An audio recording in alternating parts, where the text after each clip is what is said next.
decides to get fucking started. All right. 3, 2, 1. Hey, folks, welcome to Bouncing Brains. I'm Sean Hatfield. And I'm Freddy G. And our guest today is the owner of Pro Tek. Is there a qualifier on that? Just Pro Tek. Yeah, just Pro Tek. Motherfucker sells robots and shit. Rick Trevino. What's up, guys? Yeah, Rick. There they are. They're here, man. Can't avoid them. Hey, man. How's it hanging? Short and shriveled and to the left. Yeah, buddy. So you got a sexy robot, man. Like, is this our way into the future? What's going on with this thing? You know what, man? People assume that these things are just coming out. This little guy has already been out for about 4 years out in China. They have them in households, and in fact, when I first got it, it had the Chinese software still, and I got to mess with it, and I saw that they have spent a lot of time already for the home use in China. But when they converted it to the U.S. firmware, they removed everything, so they're starting from scratch. Reason being that we have different customs. You know, we do things differently here than they do there. Of course. So we actually have freedom and shit. Yeah, pretty much. We're getting there. I think they're waiting to see our feedback. It's gonna take years, dude. I mean, there's no market for this, so we're figuring it out still. So real quick, I'd like to dive in head first and everything. So what is this thing for, and what does this thing do? When it was created, what was the intention for this? I think it's a multi-purpose companion. I think that's why they give it a face. When it comes to AI, it has kind of a soothing voice. It's not really robotic. They try to make it sound humanoid.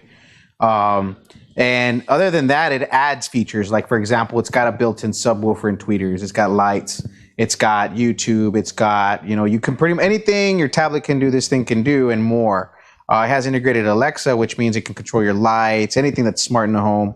And it's all in one package. So basically, it's like a friend for people that don't have real friends. Sometimes, you can substitute, I guess, but it's going to do a little bit more than that. If you really integrate your home into the smart home situation, it changes the way you do things, dude. Like, I love walking into my house and does it sweep? No, that's something that everybody wants. But I tell people, dust and machines don't mix. They really don't. That iRobot does a good job. It does I've had a lot of complaints. Used it, bro. From what I hear, they're round, right? Yeah. They're rounded, so you can't hit corners. It moves away from corners. So there's other ones like called the NeedleBots. It has a corner, and it's meant to hit the corner in each time so that it makes sure it brushes that end. So they're still perfecting the iRobot. The iRobot's been around for how many years by now? 6, 7, 8 years, something crazy. So I personally would not add something like that to this. You would think it would be useful, but the maintenance would be ridiculous. You don't want to be cleaning this thing up every 5 days. You want it to just sit there or do whatever you want when you turn it on, Yeah. That's the way I see it. And you own this, right? Yes. So we have a few of these models. We actually have a new one coming in. I actually finished talking to the guy today, Danny from Temi. Temi, it's awesome, dude. It's you see this thing, it's going to put this thing in the dust. Temi it has a portable phone charger. So it's, if you have a new phones, they have like the static charging. You can just put it on top and it charges through the kinetic energy. You can do stuff like that. You can do, it can bring you a beer. It has a tray, so you can put a beer on it. It has more AI, so you can actually have a conversation with it like you would with Alexa and stuff like that. And that thing's going to retail for about $1,500. This thing goes for about $3,000, and it's still lacking. You know what I'm saying? Not to say that it can't do a lot, but we have very high expectations when it comes to a robot in our home. And if I can get a little bit more out of it, I would. Gotcha. Yeah. Now, if I want to buy one of these, what do they retail at? So this one in particular is at $3,000. Holy fuck! Yeah, it sounds crazy, dude, but this is actually the cheapest model. We have one just above that. It's $12,000. $3,000? Yeah. Does it come with a blowjob? It might later on in the future. It won't come from me, but it's something that they're trying to, I guess, weigh out in the market. They want to say, hey, is 3,000 a good number? This thing is packed full of features. I'm not gonna lie. It has very expensive items in it, like the speaker and subwoofer. You wouldn't expect that in a robot. Nobody thought of something like that. But when we think robot, you do think entertainment. You want it to entertain you. Yeah. So it has video games. It has access for music. So I could ask it to play something for me right now, and it'll do it. So can I ask you a question? Keep it all the way real. Have you? You don't need to tell me how many, but have you actually sold these out?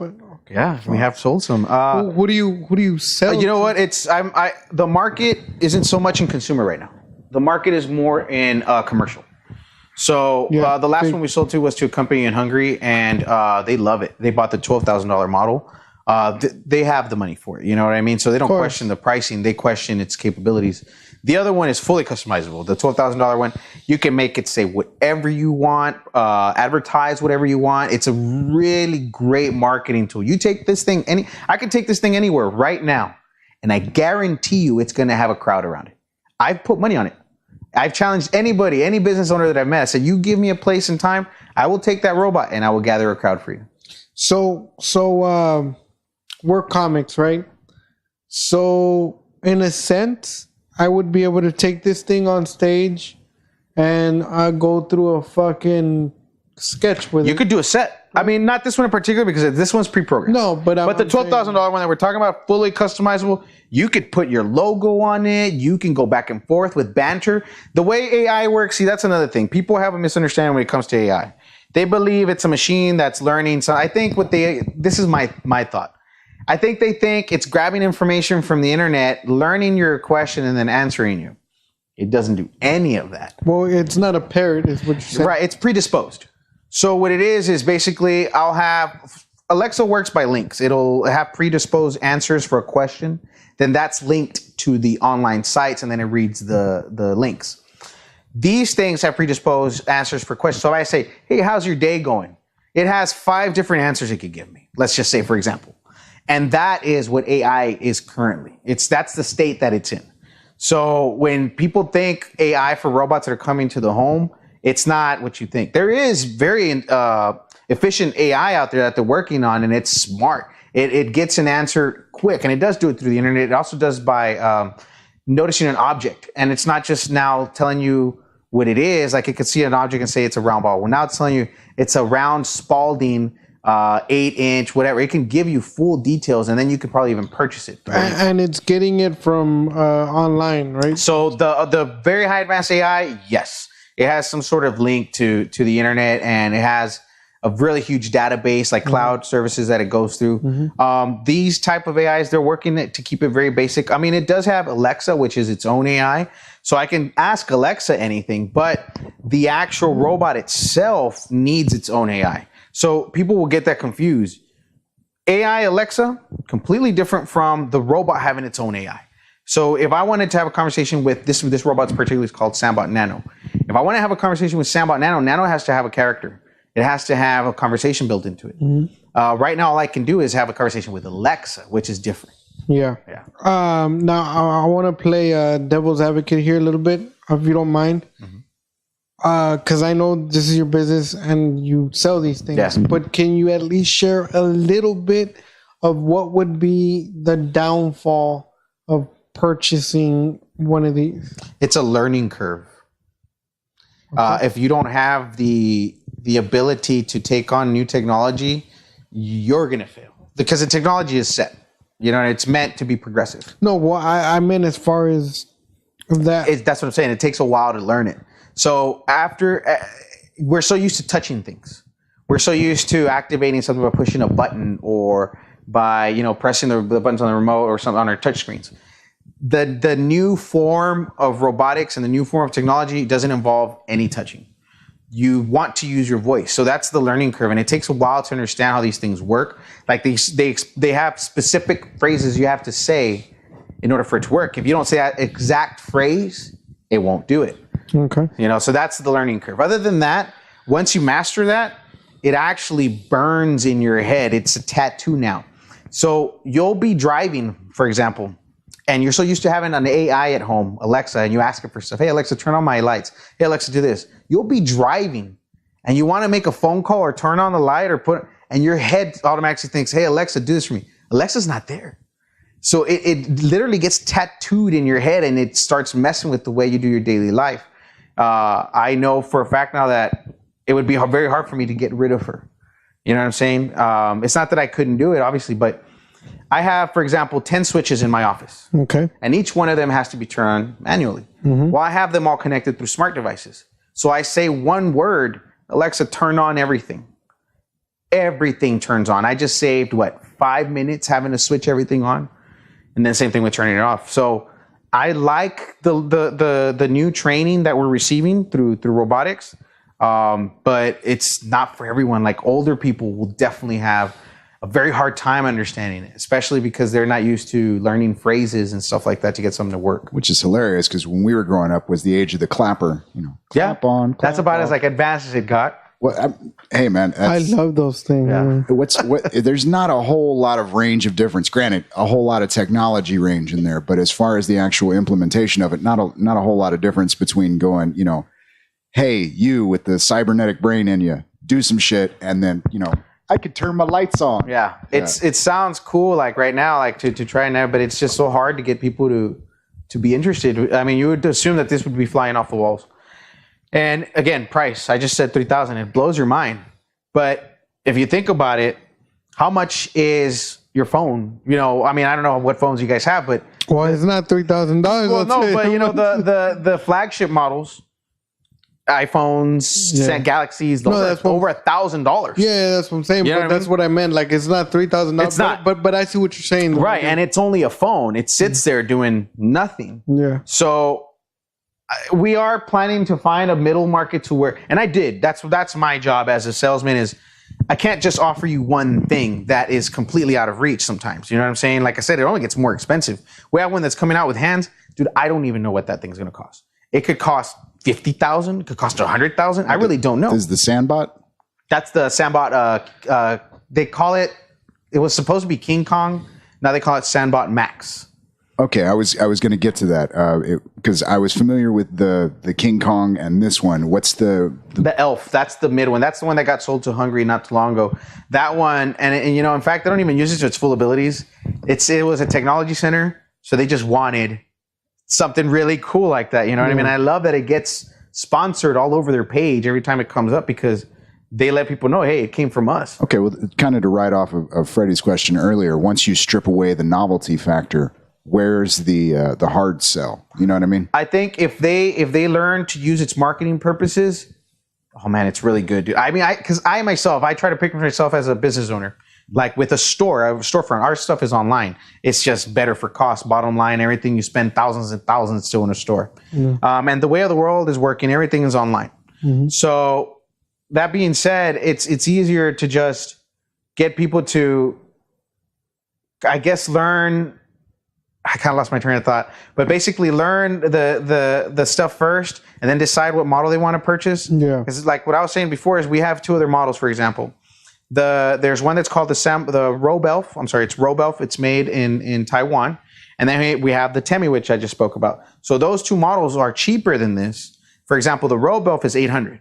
Just got released. It has a camera you can put somewhere in your house. It navigates. It does self-charging. All the same stuff.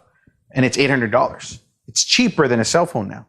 So I think once they find the final tweaks for the firmware, I can see different people approaching it from all classes saying, man, this one's cool. Or, it's going to get like the iPhone. Man, I want the most expensive just because it's the most expensive. So we're still kind of suffering right now. I'm not going to lie. It's not something that just flies off the shelves. But it's not because of the price. It's actually the people aren't ready for the technology. In fact, they're very scared. They have all these notions. And what we're doing right now is promotion for education. All you can do right now is promote because unless people know what it is, it's like we were talking earlier about the 3D printed guns, how people are scared about that stuff. Unless you know what it is, you're going to have a lot of fear for it. And we're going to go into that in a little bit, but kind of to bounce up what Sean said last. So if you don't mind sharing, if your sales pitch, if you were going to sell this thing to me today, how would you sell it to me? So I would basically show you every feature it has. I would turn it on. I I would put on the music. I would show you all the video games that it does. I would go onto YouTube and play the videos that you would normally watch. I would. So like for example, if I play a YouTube video here, I could watch it on the screen there. Actually, you would access it directly from her. You would say, "Hey, play this video for me," or "Find this song," and then it just does it, rather than you having to go up to it and touch it. That was the whole idea behind. They actually removed. If I show you guys the screen, they removed a lot of the icons that you would find. Like for example, we have Chrome now, right? But initially, they didn't want that here because what they want you to do is just say it.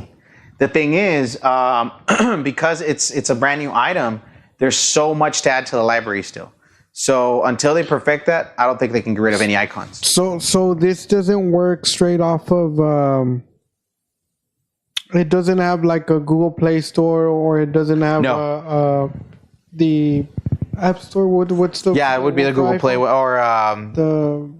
What is it called for Apple? Apple Store. Yeah, then they have the Amazon stuff and everything. Well, this doesn't have that. It does, and it does through Alexa. So anything Alexa can handle, this can handle. So I do have a couple of geeky friends, really geeky friends that actually listen to us and shit. Mm-hmm. So I'm pretty sure if they were here, they would ask this. What software does it run? It's proprietary. So this is all something that the company owns. They create. We are in contact direct with the R&D department. So anytime we feel that something needs to get fixed, or I consider this a beta. And even the ones that are coming out I'm still going to consider betas, because until they're in the hands of the people for about 2 years, you can't really consider it an alpha program. It has to be done because the way that they do their testing, it's fast. They need to sell. They have deadlines. So R&D will push out whatever looks cool or is easy to use. But I think that is a beautiful thing when you yourself, for example, you bought this. Mm-hmm. You used it. You have all these like little notes that you think would perfect it. You can actually message us. We message the company, and they go through it and they try to do some fixes and updates. Okay. And that helps because it's like you're part of a Nielsen program, but for robotics. You know what I'm saying? If you can be at the forefront, you would probably end up building one of these things in the long run through a company, by giving them information and backup stuff like that. Okay. Again, I'm your friend. I want you to sell product, but I got to bring it up, man. The whole, because we've had this conversation kind of ongoing since you've gotten into it. Mm-hmm. The come here function, this search and destroy. What's weird is that they had added it, and it was for such a short period of time. And I tested it, and it didn't work. And they said there was some issue with detecting, because they did respond to you about it. They did add it. But when I tried it, it didn't work. And I remember I told you that they had removed the self-charging. Well, they put it back, so the self-charging is already back on there. It does dance now. There's little things that it's weird because they'll add things and then they'll take things. I'm like, why'd you take it? This was fine. But again, I'm not a programmer.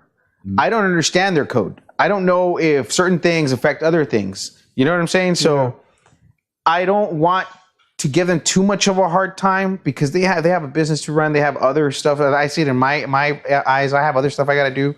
But I think within the next year or two, you can see a lot of great improvements in robots. I guarantee you in the next 3 years, it's just going to be everywhere. And it's not, what's crazy. I try to tell people, you think you're going to have one in your house. You trip out when you hear 3,000 for one. It's not one per family. It's one per person. This is like your phone. Are you going to give your phone to your other spouse or to your kids? No.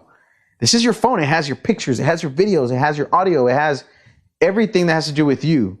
So the cheaper they get, the better. Okay, this kind of goes to the next line of thought I wanted to get you into because, again, I've kind of seen the progress, how you got into all this stuff. And correct me if I'm wrong, but you originally started with home security type equipment. Basically, the integration of the smart technology into the home. Kind of just led to this stuff, Yeah, the ability to kind of monitor your environment and all that. Do you see there becoming a point where instead of, part of the reason this thing is as bulky as it is like you said, it's got the speakers and all the built-ins. It's heavy, yeah. Right.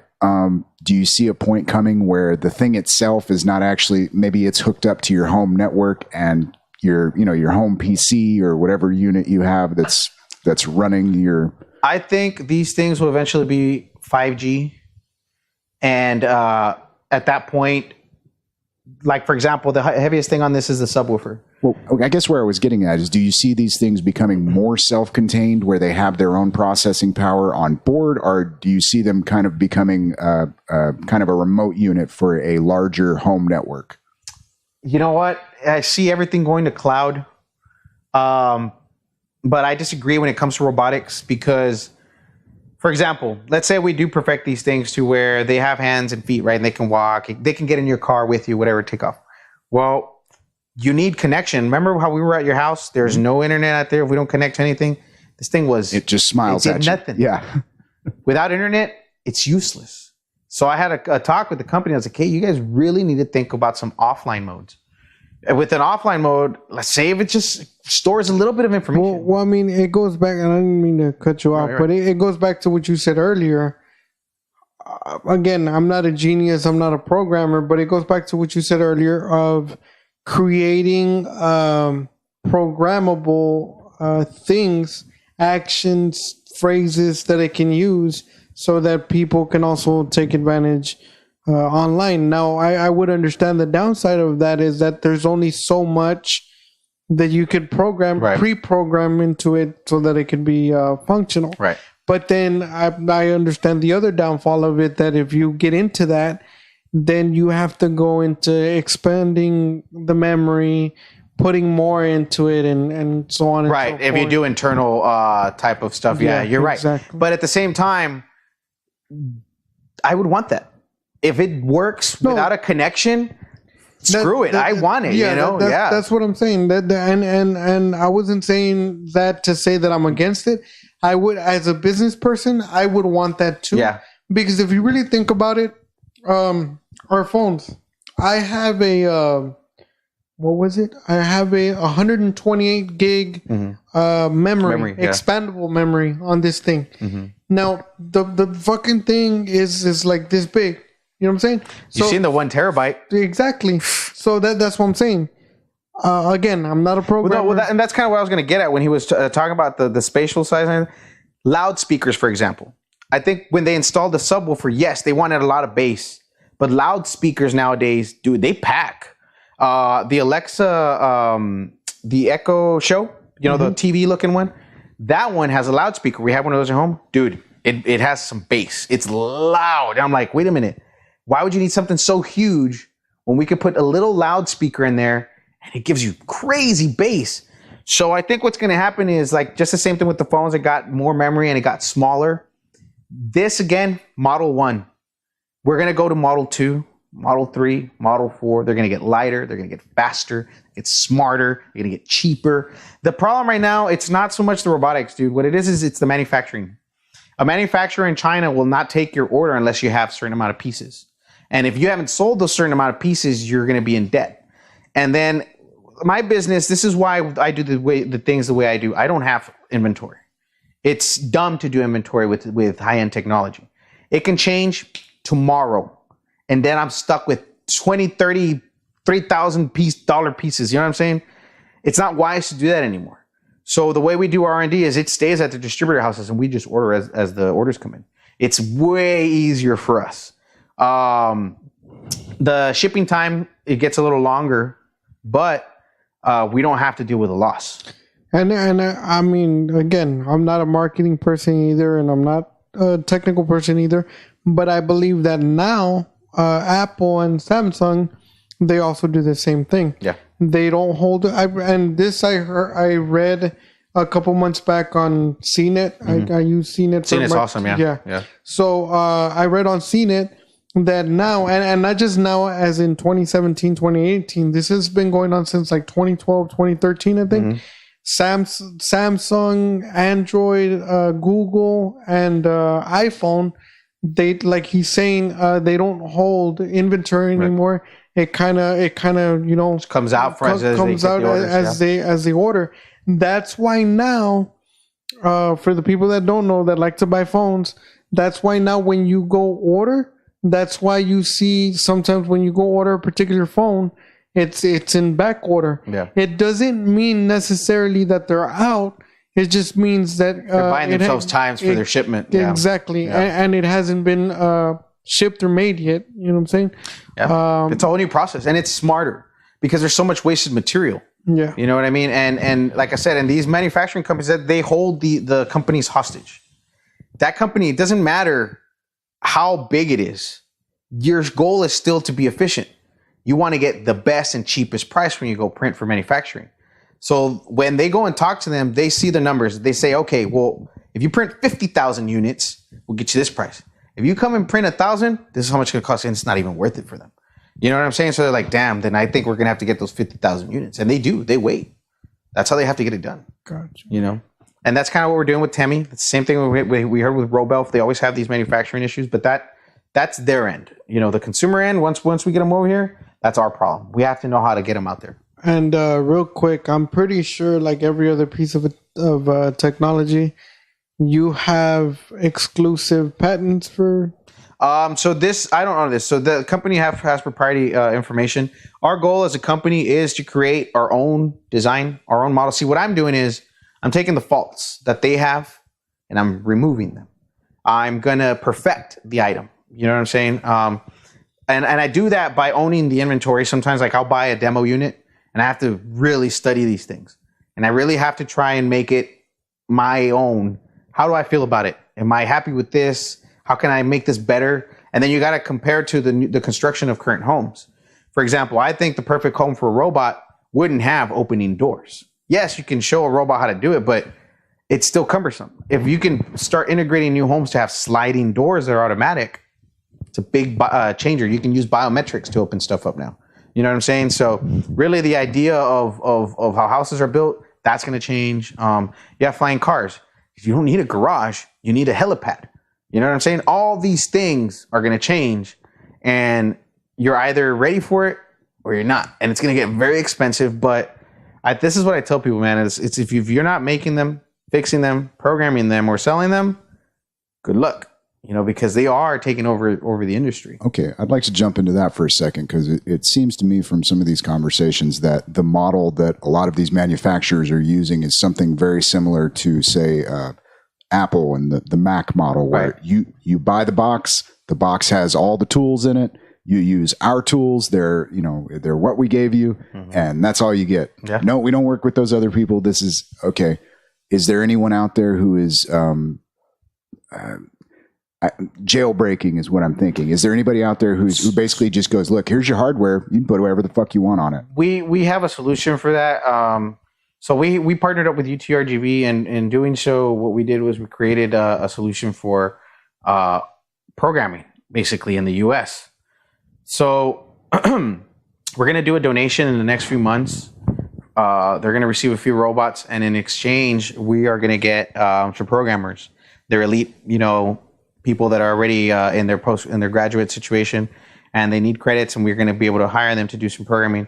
It's not a on-demand situation, so we can't expect a date, but it gives us open labor, which is good because they can be creative with it. And the companies that we partnered up with agreed to give them an open source. So in the future, in about 2-3 years in, we're going to have an American programmed robot with all of our input, which is key because right now, no American company is printing a robot. Not one. Well, this is too damn expensive. It's very expensive, and they're actually going towards the other route. They're doing commercial, they're doing military. Anytime you get a good robot, military takes it. Not because they take it, but because that's kind of where the companies see the money. You know what I mean? If you guys heard of people like, what's that one company? Boston Dynamics. Boston Dynamics, exactly what's wrong. They work with DARPA. They have made some crazy stuff, but I also saw just recently Disney made an insane robot. Yeah. Did you see that thing? It's basically a fully autonomous stuntman. It was the way and they it's were really kind of it's really it. a balancer. It's a balancing machine. Yeah. You see how it's kind of a stem. It starts off as a stem, and then they build a body around it. Have you seen that? So, but think about it. Disney was like nothing to them, and they outdid DARPA or Boston Dynamics in like no time flat.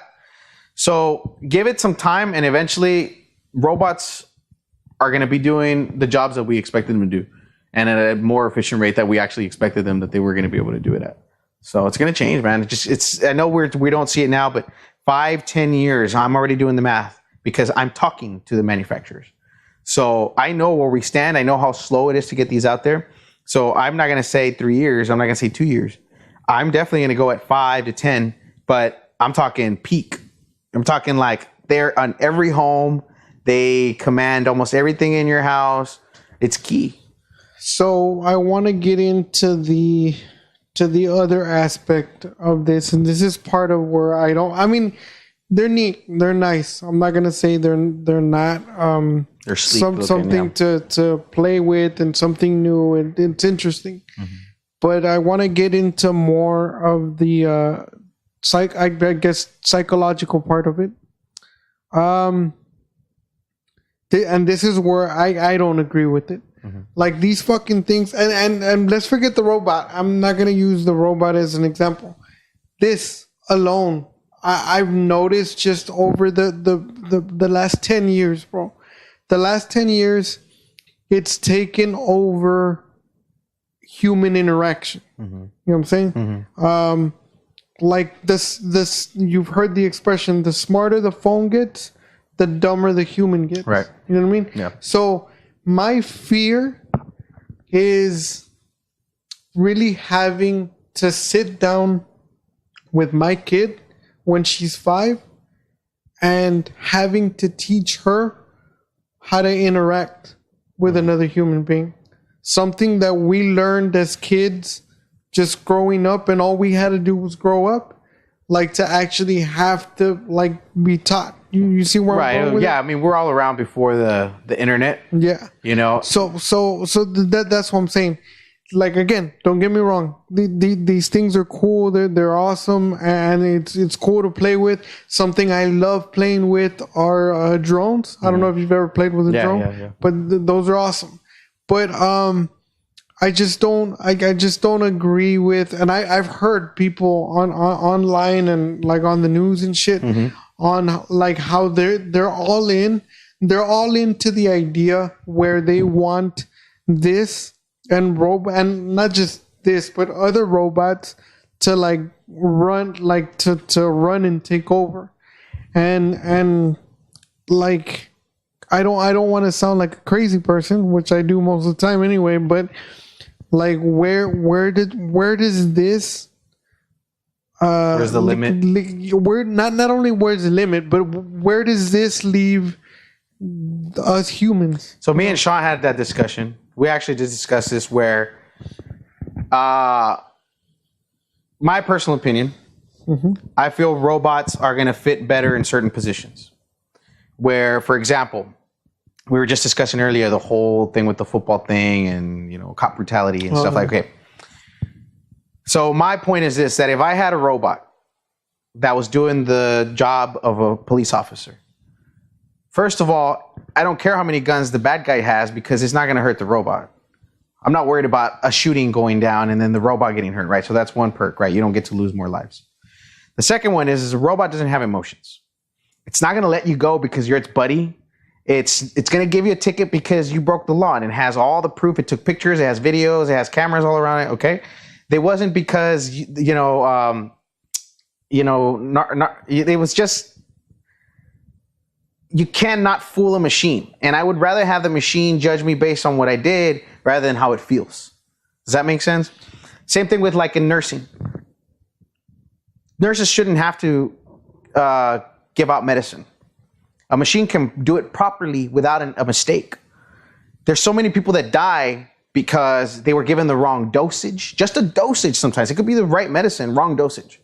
Wrong dosage or wrong medicine to somebody that's allergic, and they end up dying. And then, of course, the lawyers find a way to clear everybody's hands of this.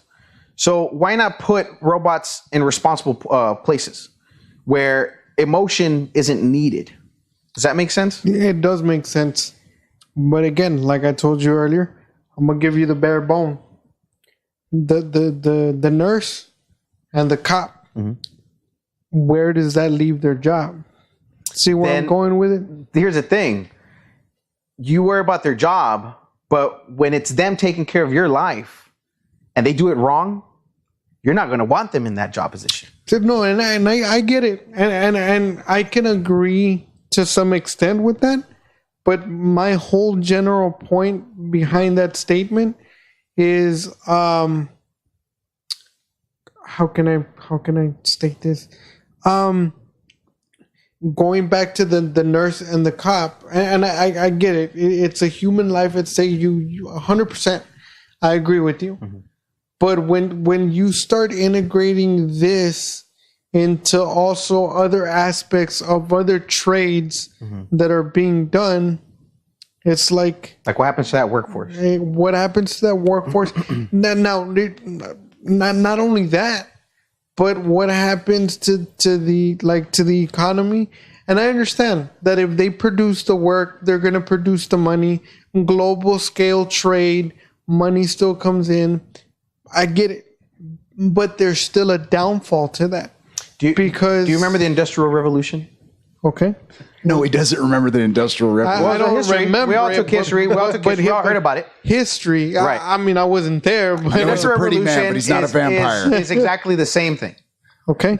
Machines came in, and these were not high-tech machines. They had gears. They worked off of either gas that was or different, oil. Though. It's not, because you know how many people lost their jobs to a factory that does line manufacturing? One person ran the line when it used to take 100. Okay. We don't sewers, have to... seamstresses actually had a riot in England. So my point is this, before we get off track. Do you think that they gave up on life? Or do you feel that they might have learned something new and moved on? Yes, but we don't have to go... I get it. So going with your point, we don't have to go that far. General Motors. Right. They did the automation, right, with robotics, right? What happened to Detroit? Detroit was actually failing not due to the work, dude. It was failing because they were in a bad industry at that time now. Let's also add in the fact that the local government had decided that this wealth bailout systems and everything. It was going to work. This is going to be here forever, and it's like no, but it wasn't the robots. Because the robots still kept making money and it was efficient. Damn it, I disagree with that. Now, do recall that people that work in auto manufacturing plants now make way more money. That's exactly my point. I was going to say, the ones that did stay, here's they are making Here's bank. the other thing. They're also way more educated. Exactly. Another thing. They had to go and learn it. I get it. And that's where I was going, to the other side of it, through the back door, per se. I get it. Yeah. The ones that stayed, they learned, so on and so forth. I'll use me as an example. I am not the fucking brightest person in the world. I'm really not. I have ADD. I'm dyslexic. I got all kinds of shit wrong with me. I really do. Yeah. But that's my main point. There's people like myself that don't have the ability to do just that. To pick up, learn, get it, move on. You learned a new trade. Now you work. You continue making money. That's one point. I'm gonna come back to that. Second point is back to Detroit. When that happened with General Motors, what spiked? Crime, drug addicts, drug activity, so on and so forth. You get the point. To tie it all back together, that's what happened because people started losing their jobs. Going back to what I said at the beginning of this point, people like me that weren't able to learn, that weren't able to move on, move up, move forward, they stayed behind, unfortunately, and those are the ones that became the drug addicts because they were trying to figure out another way out. Unfortunately, because of the reasons you stated, because of the reasons I stated, they weren't able to do it the correct way. Right. Does that justify their actions of selling drugs? No. You could try and find another way, but that's not my point. My point is that my general point is that opens the door to that shit, and that's the only thing that I'm pointing out. No, and I agree. I mean, I get that point too. I have thought about this, believe me. Because when I talk robotics and I say any benefit that takes away someone's job, don't think I don't get attacked. I do. But it's because it's a misunderstanding. First of all, these things cannot do your job right now. You know what I'm saying? So you still have time. You have been warned. These things are coming and you need to learn it. Everybody's been told. Even computers. There's some people that refuse to touch computers and you need to now. Now, do you wait for them to catch up? Or do you continue to grow? I hate to be devil's advocate, bro, but and see if you see the correlation. In the 60s, we weren't around. Well, Sean maybe, but we weren't around. But in the 60s, we as a country, as the world, whatever the fuck you want to see it, we were warned that crack was coming. Mm-hmm. In the 70s and 80s, crack got here. I think it was promoted rather than warned. No. Am I right? Well, I mean... You know what I mean? You understand. Hey, crack's here, guys. Dude, these Haitians figured some shit out, man. Right? But you get my point. Yeah. So, it got here, right? My only point to that is that the damage that crack did, I really want to say something else, but I don't want to open that can of worms. So we're going to stick to that. The damage that crack did, it still came, and it's still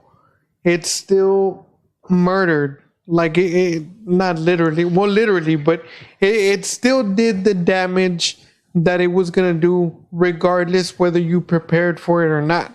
So, correlation to what we're talking about, it's still gonna happen, and this is the final point that I'll make on that to like kind of seal off my end, is that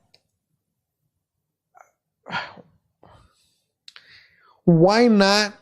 And again, I'm not taking anything away from these robots. These robots are the shit. And, yeah. And as long as we know, we gotta see both sides. As long as we both know how to work them and everything, it's great. It's awesome. But I'm saying, why not, instead of having a robot, teaching a robot, programming a robot to do a job, why not teach a person, again, like myself, or a not so well educated person, teach them a trade so that person's livelihood and their odds of progressing in life and getting somewhere are increased. You see what I'm saying? Well, I think that option's already out there, man. I think really it's just because think about it. How readily is YouTube available?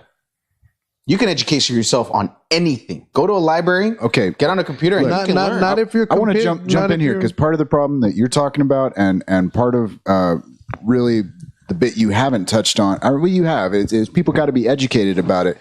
And the problem is we're still running off an education system that is damn near 150 years behind. That's true. I mean, that's another problem. That the education system doesn't prepare you for this. Well, no. Here's the thing. It's not broken. It's wrong. We no longer have the system that it was well, designed. nowadays they're starting to put robotics in there, but they don't treat it as a future implement. They treat it as, hey, you might want to learn this, rather than saying, hey, dude, you all need to learn this. You know what I mean? Well, think about it. We learned typing, which was great at the time, man, but they didn't teach us how to actually, they basically sat us down in front of the little IBMs and went, okay, here's a keyboard. Okay, but what about the box? Yeah. The box that it's connected to that does all the amazing things? Right. Can we learn how to fuck with that? And it's like, we can't spare them. I can find a flip side to this. Perfect example. And just to tap on that point real quick. We were sat down and you gonna learn how to type. Perfect fucking example. I'm 31 years old. I still don't know how to fucking type. I do the one finger thing. That shit. You know what I'm saying? That's my point. But but again, now is that because you're incapable or because you're unincentivized, man? Like nobody's given you and been like, okay, dude, if you because you probably could do it. If you sat down and you took these typing tests every day, you'd be typing at 45 words per minute. I have ADD and all that shit. Well, look, dude, okay. Let's be honest, though. I have ADD. There's about 15% of the population that is not going to... 15 different projects. and I do all of them. Yes, but how intelligent are you, man? This is what I'm saying. There's going to be at least 15% of the population. Don't say that because you remember in elementary. You were never dumb, dude. Hold on. We had remember when they did. You were dense as fuck. I'll give you that. Remember when they did the whole GT thing? Yeah. Okay. Yeah. In our school, they separate. This was dick too.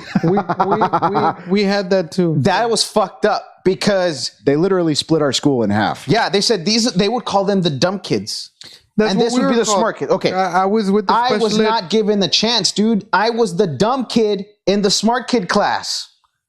That's fucked up to put me in that situation, dude. I could have been a genius. It happens today. In the stupid class. They put me in I was the idiot in the smart class. So it doesn't matter what I thought I knew. They never gave me the chance. They didn't give me the attention. Teachers fucking hated to talk to me. Like, dude, you're a fucking idiot. Just go and figure it out. That's what happened. So I lost out. Now, what got me interested into this? What got me to learn? It wasn't that I was smart. I was so goddamn curious. My ambition was so goddamn great, dude. And again, I have ADHD. You will not see me not move or do something, right? So again, I got motion sickness. Dude, I will sit at home and I shit you not. I'm not shitting you, dude. My business consists of about 20 different categories, dude.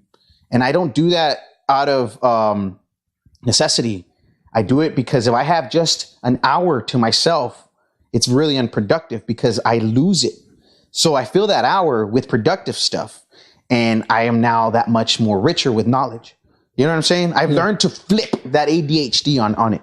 And a lot of people think, well, dude, I can't focus. No, you don't understand. You can focus, but you need 20 things to focus on. That's how ADHD works for me.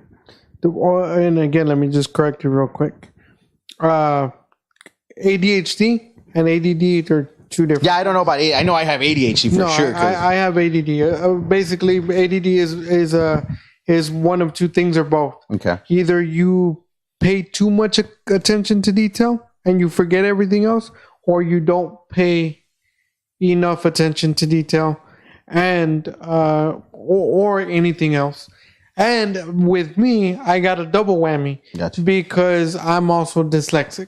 So it makes it way harder, yeah. So trying to focus and then trying to figure it out. Yeah. Exactly, man. So well, this is the reason a standardized education is no longer going to work because we have enough tools available to us as a whole that if you're weak in something, you can find a tool that will help you with that. But if you don't know how to find out where the fuck you're weak in, if they just go, he's dumb. I actually just finished speaking to Sean yesterday about this. I actually am very inclined to want to start a school. A high-end technology school. We have all the stuff. And if you're disabled... God damn, bro, how much money you got? No, I don't, man. It's not money, man. It's really, I don't have any money. What it is that I know how to get in, if that makes any sense. Yeah. Like, I can find a way. Just don't pull a Trump University and you'll be fine, bro. We do want to start a school, but the thing is that we want to give free scholarships to disabled people. Because it's a challenge for them already, dude. Like I told you, I'm building the prosthetics hands for people that don't have hands and legs and stuff like that.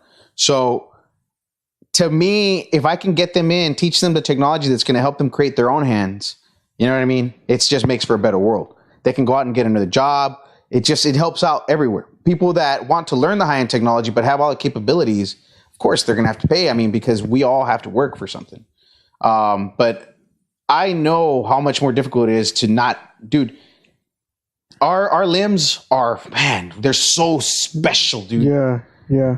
People take that for granted, dude. I mean, I help people that have lost all four limbs, and the only thing they want to do is be able to shower themselves.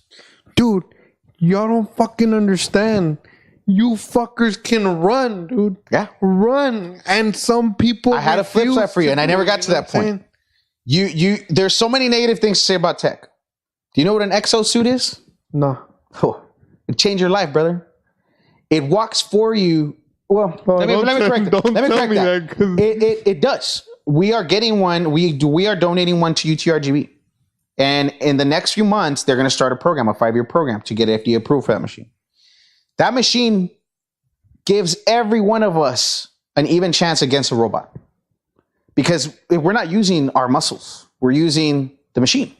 As long as that machine has battery power, we can do anything that robot does. So it's not like we're staying behind. There's all kinds of technology that keeps us at par, if not better. You know what I mean? So when that exosuit is ready and it's at 25,000, that's now. Give it 10 years, 10,000. Give it 10 more years, 5,000. Keep going. It's going to be something you could just buy at Walmart, dude. And it changes everybody's life. There's a lot of people that have epilepsy. There's a lot of people that are stuck to wheelchairs that don't need to be once they get that machine on them.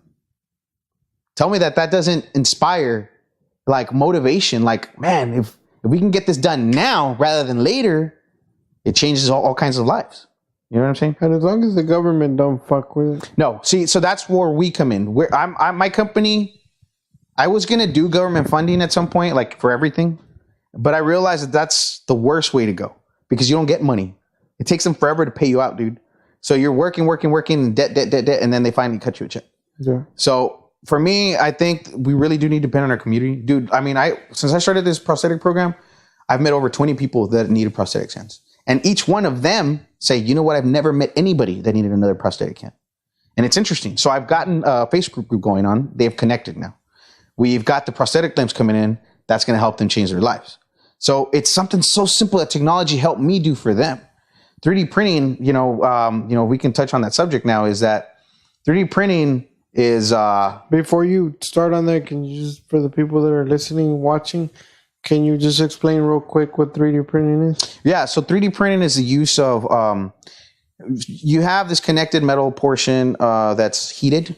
Basically, it's called an extruder and a nozzle. So the extruder feeds in the filament, which is like a plastic. Like picture a wired cable or a string or something, but it's kind of like a welding. Kind of, yeah. Like you've seen the TIGs and stuff like that, or they have the welding TIG. They have like a feeder, and that's almost the same diameter. So you feed that through an extruder, and then it keeps going through the nozzle, which is heated up at about 200 degrees Celsius, which completely melts that plastic, and then you do it in layers. And it has such fine layers that eventually creates whatever it is that you were printing, whether it be a spoon or a model or a octopus gun. Or kind of. The guns, so that's something that I've been trying to kind of simmer because a lot of people have a misunderstanding on how that works. So again, I just mentioned that it's a heat thing, right? Where we're heating up this plastic to get it to a certain temperature that it can melt. It's 200 degrees Celsius. It's not that hot if you compare it to the heat of a gun.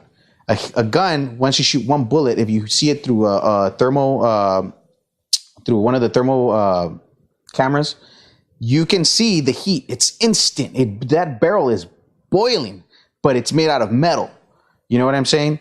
There's these things called meltdown points for anything, and the guns have them too. So I know on YouTube there's a guy who he'll get fully automatic weapons, and he'll do meltdown points. Basically, he'll just shoot thousands and thousands and thousands of rounds until the gun gets damaged. So the guns have a plastic guide rod inside. That plastic guide rod it's good to handle heat temp. And they even have steel ones that you can replace them with. But what happened after a while with the meltdown point, that heat rod bent. It was done. The metal started getting deteriorated. You're talking metal. You're talking like half an inch thick or even a quarter inch thick, just depending on the gun. And it starts deteriorating. So if you can imagine through a plastic gun, you can only probably get one shot off. And you cannot make this gun completely plastic. That doesn't make sense. You need springs. Springs will not happen with plastic. You need a metal pin. You need a trigger. You need all these internal parts that you just cannot, print with plastic. So you're not going to spend, and it takes months, dude, to print a gun. Months. Because you have a machine that's doing these layers. I shit you not. There's a 3D benchy that you do. It's a boat that you print. That boat takes me 11 hours to print, and it's this big. And it does nothing. So how many parts does an AR-15 have? Shitload. Yeah. It's going to take me forever to print that thing. The machine eventually gets uncalibrated. You have to, let's say it screws up a 13-hour print because it got uncalibrated, you have to go back and redo it. Then after you finally get it all done, months later, you shoot it twice and it's done. Yeah. Is that worth the time? So it's like having a disposable gun?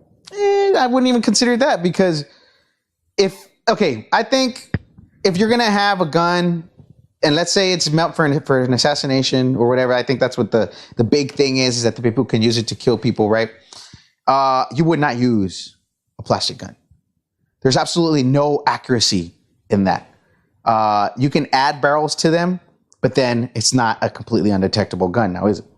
So my recommendation to people, dude, go buy a well-manufactured gun. Something that has taken years to create and now works perfectly. You don't want something like that popping in your hands. You need bullets. Are you going to do it? You can't print bullets. Dude, most people that even folks that shoot on a regular basis won't use hand-loaded ammo because it's very dangerous. Yeah. So my thing is just to dispel that these people really need to do their research. 3D printing is an amazing thing. And this whole topic is screwing it up. You know what I mean? There's so many beautiful things that you can do with 3D printing. Right now, they're also working on bioprinting. Bioprinting, it's printing live tissue. You can print hearts, ears, organ, any type of organ. You know what I'm saying? They've made these even like really realistic skin that they're going to start using for skin grafting. So I tend to always be on, for the tech. And it's because I don't use it for bad things. I know its benefits. I know its headaches too. I'm not going to say tech is perfect. Oh my God, dude, if something gets disconnected or it needs to be reconnected or you need to add IP address, thank God I can understand these things. You're right, because not everybody can catch on. But technology is getting so simple as it gets further down the line that it's a touch button situation. You won't need to know how to program it or how to troubleshoot because they've already done that for you through programming. Honestly, I don't know if you've come across this, but the best example of where the usefulness of this kind of stuff is going to come in, and it's granted, it's an extreme example, but they shipped up a 3D plastic printer to the International Space Station. And at some point they were like, we need a specific wrench to do a specific job. And it would cost fucking millions, if not $1 billion to fucking shoot up a fucking Soyuz just to get that one actually, I think they're using the Dragon capsules now, but it's changed their lives. But yeah, all they do is send them the plans. It's an STL file or an OBJ file, and that's it. It's a 3D modeling. So my recommendation is this. If you plan to partake in the economy that is going to pay the best, if you're not going to be a farmer, even farmers are getting drones nowadays, mind you. They get simulated tractors. You can get a tractor and a drone to do a whole path, and it'll read your whole path, and then it'll guide the tractor to make sure it does. Well, here's the weird thing, man. If you look at some of the inside of some of those, the combines or even the a standard tractor at this point, like they're not really improving the technology of the harvester. What they're doing is making that cab much more comfortable because it's going to be a guy sitting in there for 12 hours a day. Kind of just monitoring, really. Yeah. And it's different, man. That's what I'm saying. Like technology, we could see a million downsides to it. But okay, to kind of back up a little bit, and this kind of goes to where your concern was at, is like, what are these people going to do? If you recall, when we were talking about the nursing, my contention was and even with the policing and stuff like that, and there's going to be a 100, 1,000 fucking avenues where this is going to be true. You need that human face. You need that human touch. Now, when it comes to nursing, how many times have you been in a hospital where it's like, okay, I may trust you to give out the medicine, but god damn, you're mean. Yeah. You know what I mean? Like that's where we say we're separated. The medicine, the important stuff, right, that's all technical that you have to have readings on and everything. Let a machine do that. Right. Exactly. When somebody breaks the law, you can get a machine to read the car and everything. I've also had the sweetest nurse in the world take like damn near a half an hour to find a vein in my arm. She's trying to give me an IV. Like, I'd rather she be there going, oh, it's all going to be okay, while the machine gets it on the first try. Right. And I agree. Like, there has to be a human touch, but not to where it can kill me. Please don't put them where they can kill me. You know what I'm saying? This is what I was trying to say, as far as you're re-incentivizing where the human touch needs to be. Yeah. You know what I mean? Yeah. It's like, look, you can't really train somebody to be accurate. I mean, you can tell them where they need to aim, but that skill of being able to go, there's the vein, slide it in. You know what I mean? Mm-hmm. Like, you ever had been in a situation where the nurse is talking to you and you're like, okay, when are you going to stick the needle in? She's like, I'm already done. You're like, shit. I think this lady's good at her job. As a person, as people, as society, I think this is a good thing, because forcing people to learn now. You should be scared that a machine can do things better than you, because you didn't think that it was possible. How cocky are people that have been in the field, let's say for 10, 15 years, versus somebody that just came in? You know what I'm saying? Right. Now a machine comes in, does it in a second, it's bringing down that field a lot. That guy's going to have to learn himself. Now, again, being on top doesn't keep you on top. So once that machine comes in, you either learn to work with it or you're not going to work with it at all. Like, you're just gone. Okay, think about this. Education, nursing, even law enforcement to a certain extent. How many times have you heard that conversation where it's like, well, I'm not really interested in the field, but goddamn, they pay well. It's like, okay, you know what? They can take that money and just buy... Teaching, bro.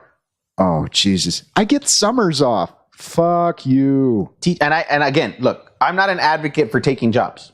I don't want people to, this is what dude, you'll get some comments. This guy's trying to get rid of people. That's some people's jobs need to be taken, man. Yes, I agree with that. And because there's so much wrongdoing, dude. Again, if we could just cut out teachers, for example, they hate their job, dude. I have never met a teacher that said, dude, I love my job. I love waking up me personally. I don't know if you guys have. I never have. I have, but I see it. I don't know how true it is, but I have met a teacher too that they were like, I love what I do. The only ones I've only met two, dude, that I've actually believed that they said, I love my job, and I believe them for one reason. They've been doing it for 30 years. Literally. They must, right? Yeah, they must love it. Yeah. So then I was like, I believe you. But are they any good at it? No, she was. There's some kids that really get left behind, man, because of the emotions of the teacher. I was one of them, dude. So was I, dude. Believe me, teachers did not like me, bro. I'm not kidding. I had ADHD, always talking, always moving, always disrupting the class. You know what I'm talking about. No, do you remember when Miss Herrera snapped on me? Dude, Miss Herrera, I can't remember the blonde we had in They've all year. Snapped. Yeah. Mr. G snapped on me. Yeah. All of them at one point made me feel like I was the stupidest kid in the world, dude. Okay? If I can eliminate them.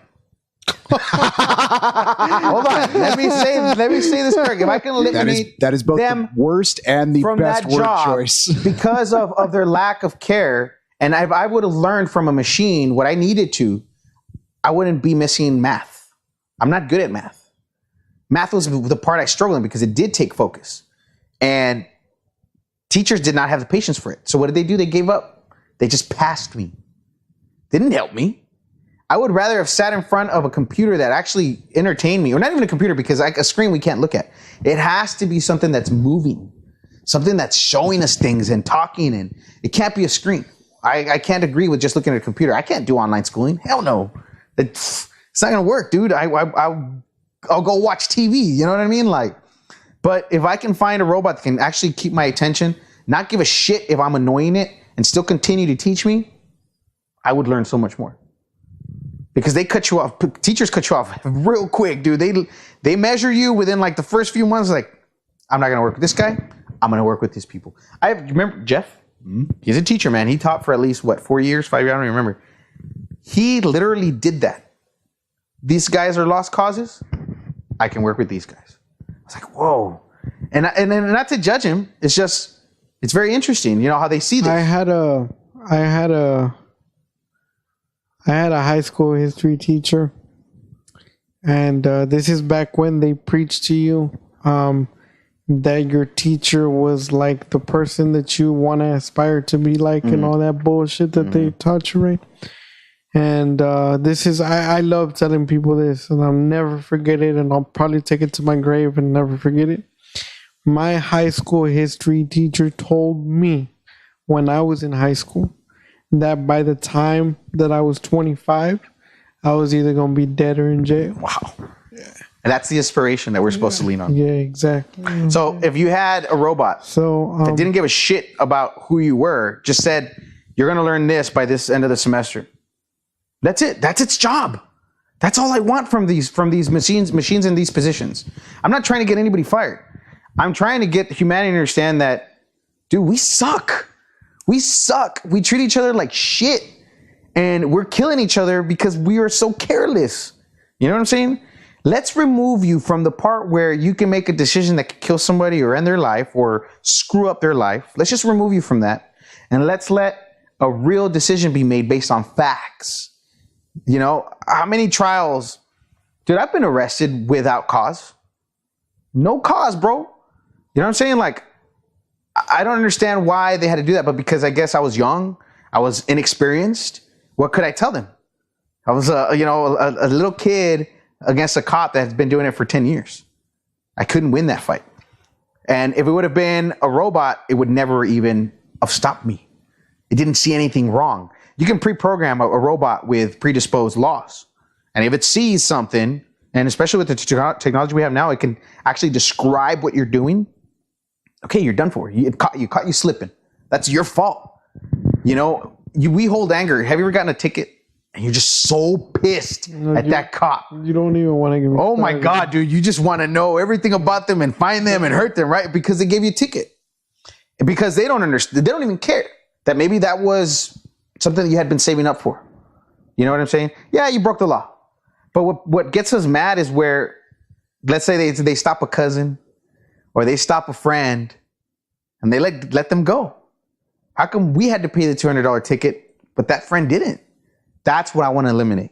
Let's get rid of that. Let's get rid of all the politics and all that crap through robotics.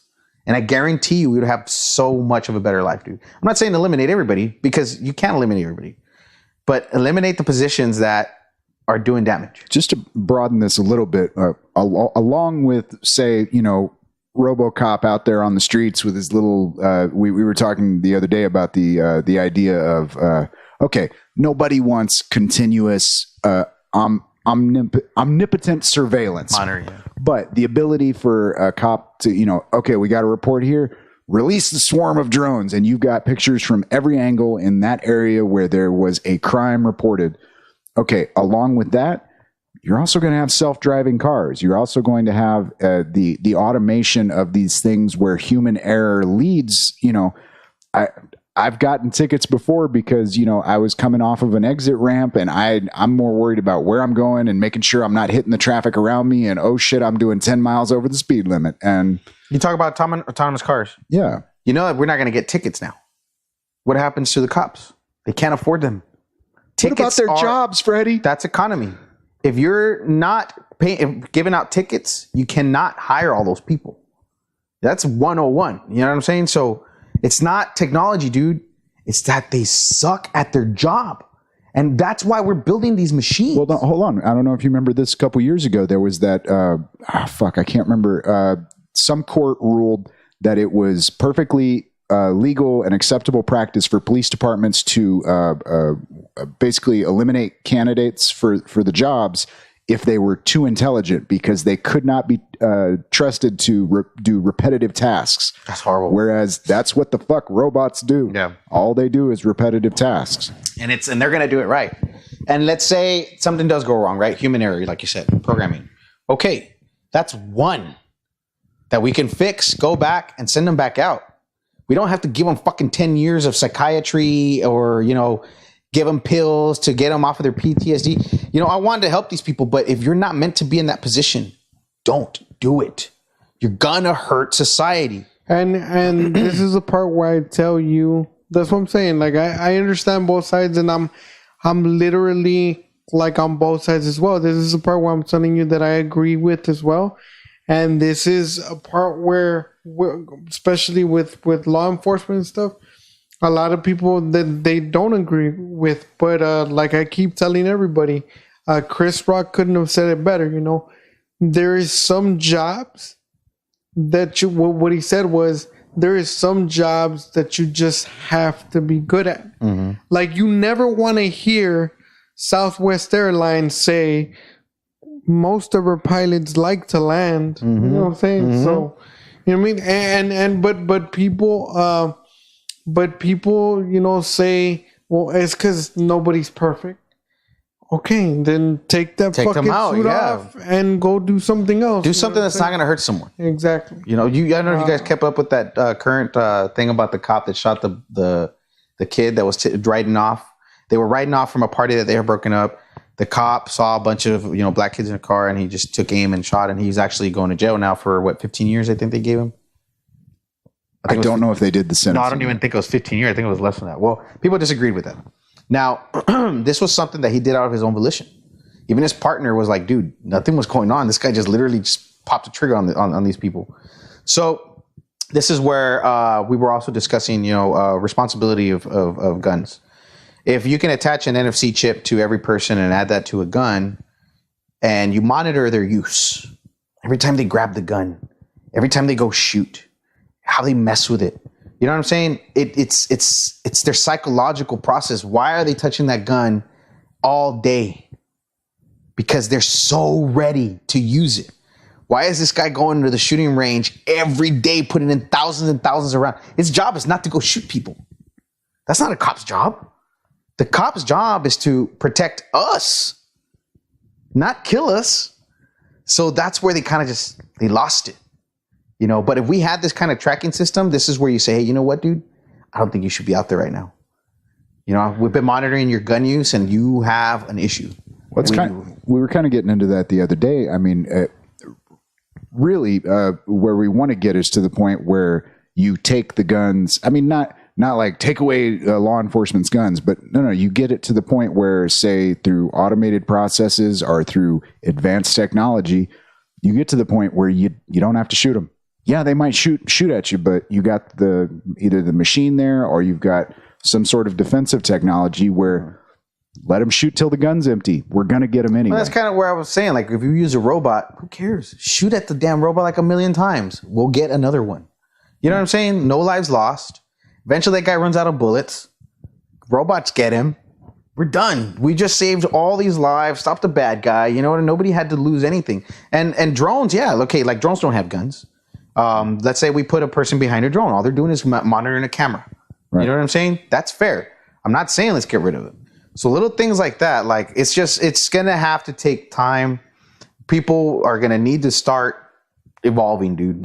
We can't do anything about that. Think about it like this. Even with the limits that we do have on, say, drone technology right now, there have probably been more people killed by automated pieces of technology in, say, the last 5 or 6 years than there have been by bullets on battlefields. Mm-hmm. You know what I'm saying? Mm-hmm. That's there's a case going on right now in Yemen where it was granted, there was probably some guy in Nevada behind a joystick that, you know, locked onto target. And apparently those guys are getting even worse TD than some of the because guys they're killing thousands of people, dude. And then they walk right outside and back into normal life. And it's like, well, what the fuck, man? Yeah. So that's why, I mean, there's always an up and down. So with me, like, as long as you still got to know how it works. You can't just make assumptions. You know what I'm saying? Like, what if they're telling you, hey, yeah, it's AI? You motherfuckers, you're lying. We know that this isn't AI. This is you guys controlling it. But again, how are you going to know that? You have to be involved. You know what I'm saying? Like, we lost when we gave the keys to the government. We said, here you go. You handle it. You know what I'm saying? Technology is leveling the playing field, dude. I'll tell you that right now. You know, anything that government has, we have. And if we don't have it, we can make it. You know what I'm saying? And they hate that. Because it's nothing secret anymore, dude. Like, we can manipulate anything. We can remanufacture anything. And it's going to happen. So, like, we have the new bulletproof helmets that we're providing. Right. That's going to be a key change. And that's for law enforcement. Again, I'm not against them. Like, we are providing them with new technology, actually. But look at how they didn't fight it. They're not saying, nah, dude, we want these, like, 100-year-old helmets. No, they wanted to advance. They're going to use smart technology now. They're going to have smart glasses. This is happening in Edinburgh in the next few months. So you're going to see a big change. And it's here in the Valley where you would least expect it.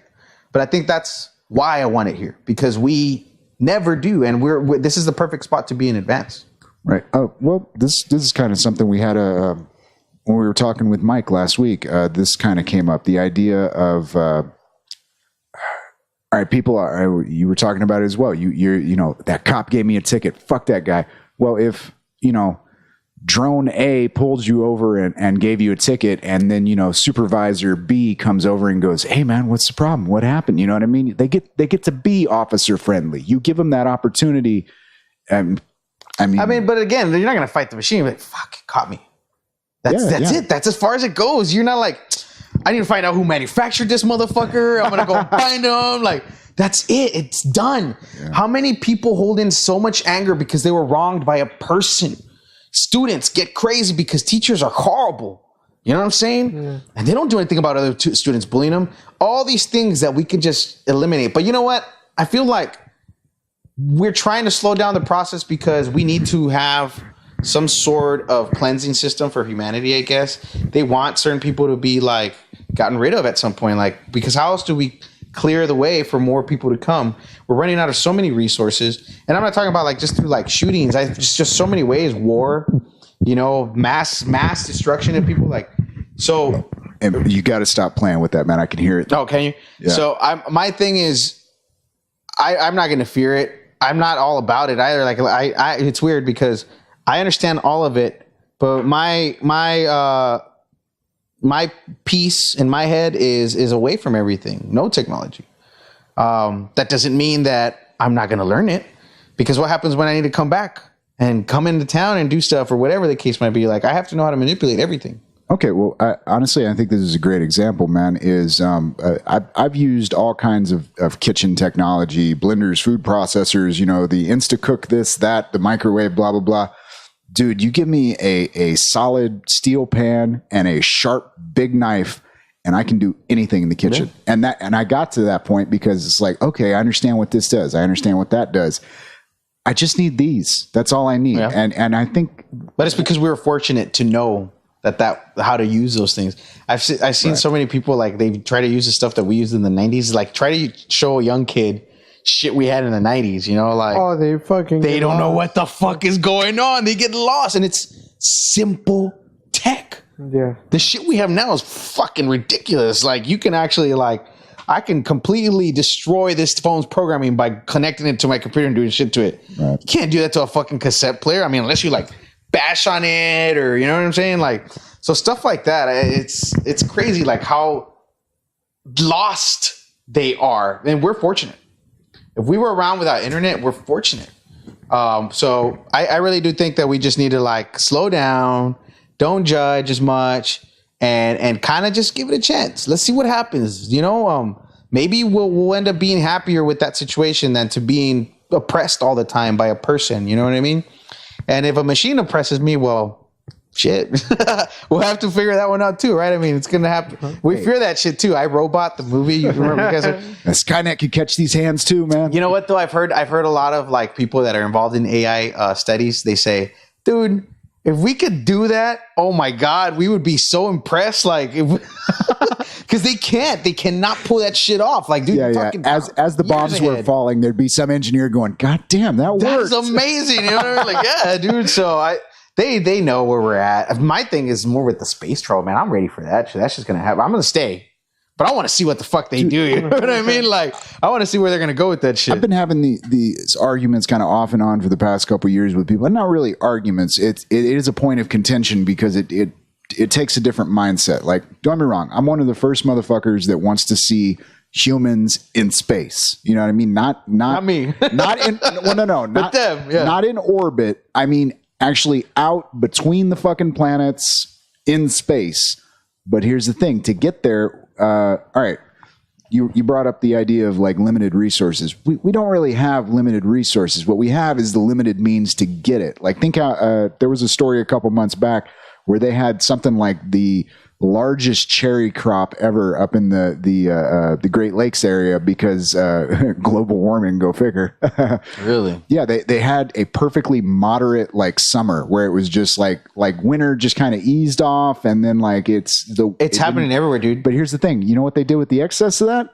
Dumped it. They didn't give it to anyone. It's just that was just shit that got dumped, man. That's crazy. You know what I mean? What a waste. Right, man. It's I think people are kind of misunderstanding when it's like, we have limited resources on this. No. We have limited means, and we're getting better at it all the time. You were talking about going to be the way, dude. You were talking about war, man. We actually have right now is probably one of the most peaceful times. I mean, don't get me wrong. If you looked at a map and you went, "Oh my God, there's wars happening all over here," yeah. But they're not as big as they used to. You know that World War I and World War II was not that far apart, right? It's 20 years apart. No, and those wiped out, like, whole populations. I thought about that shit today. We were looking it up, and I was like, man, I wonder if World War III is within reach. I was like, wait a minute. We're kind of overdue if you think about it. 1919 to whatever, and then 1940 to whatever.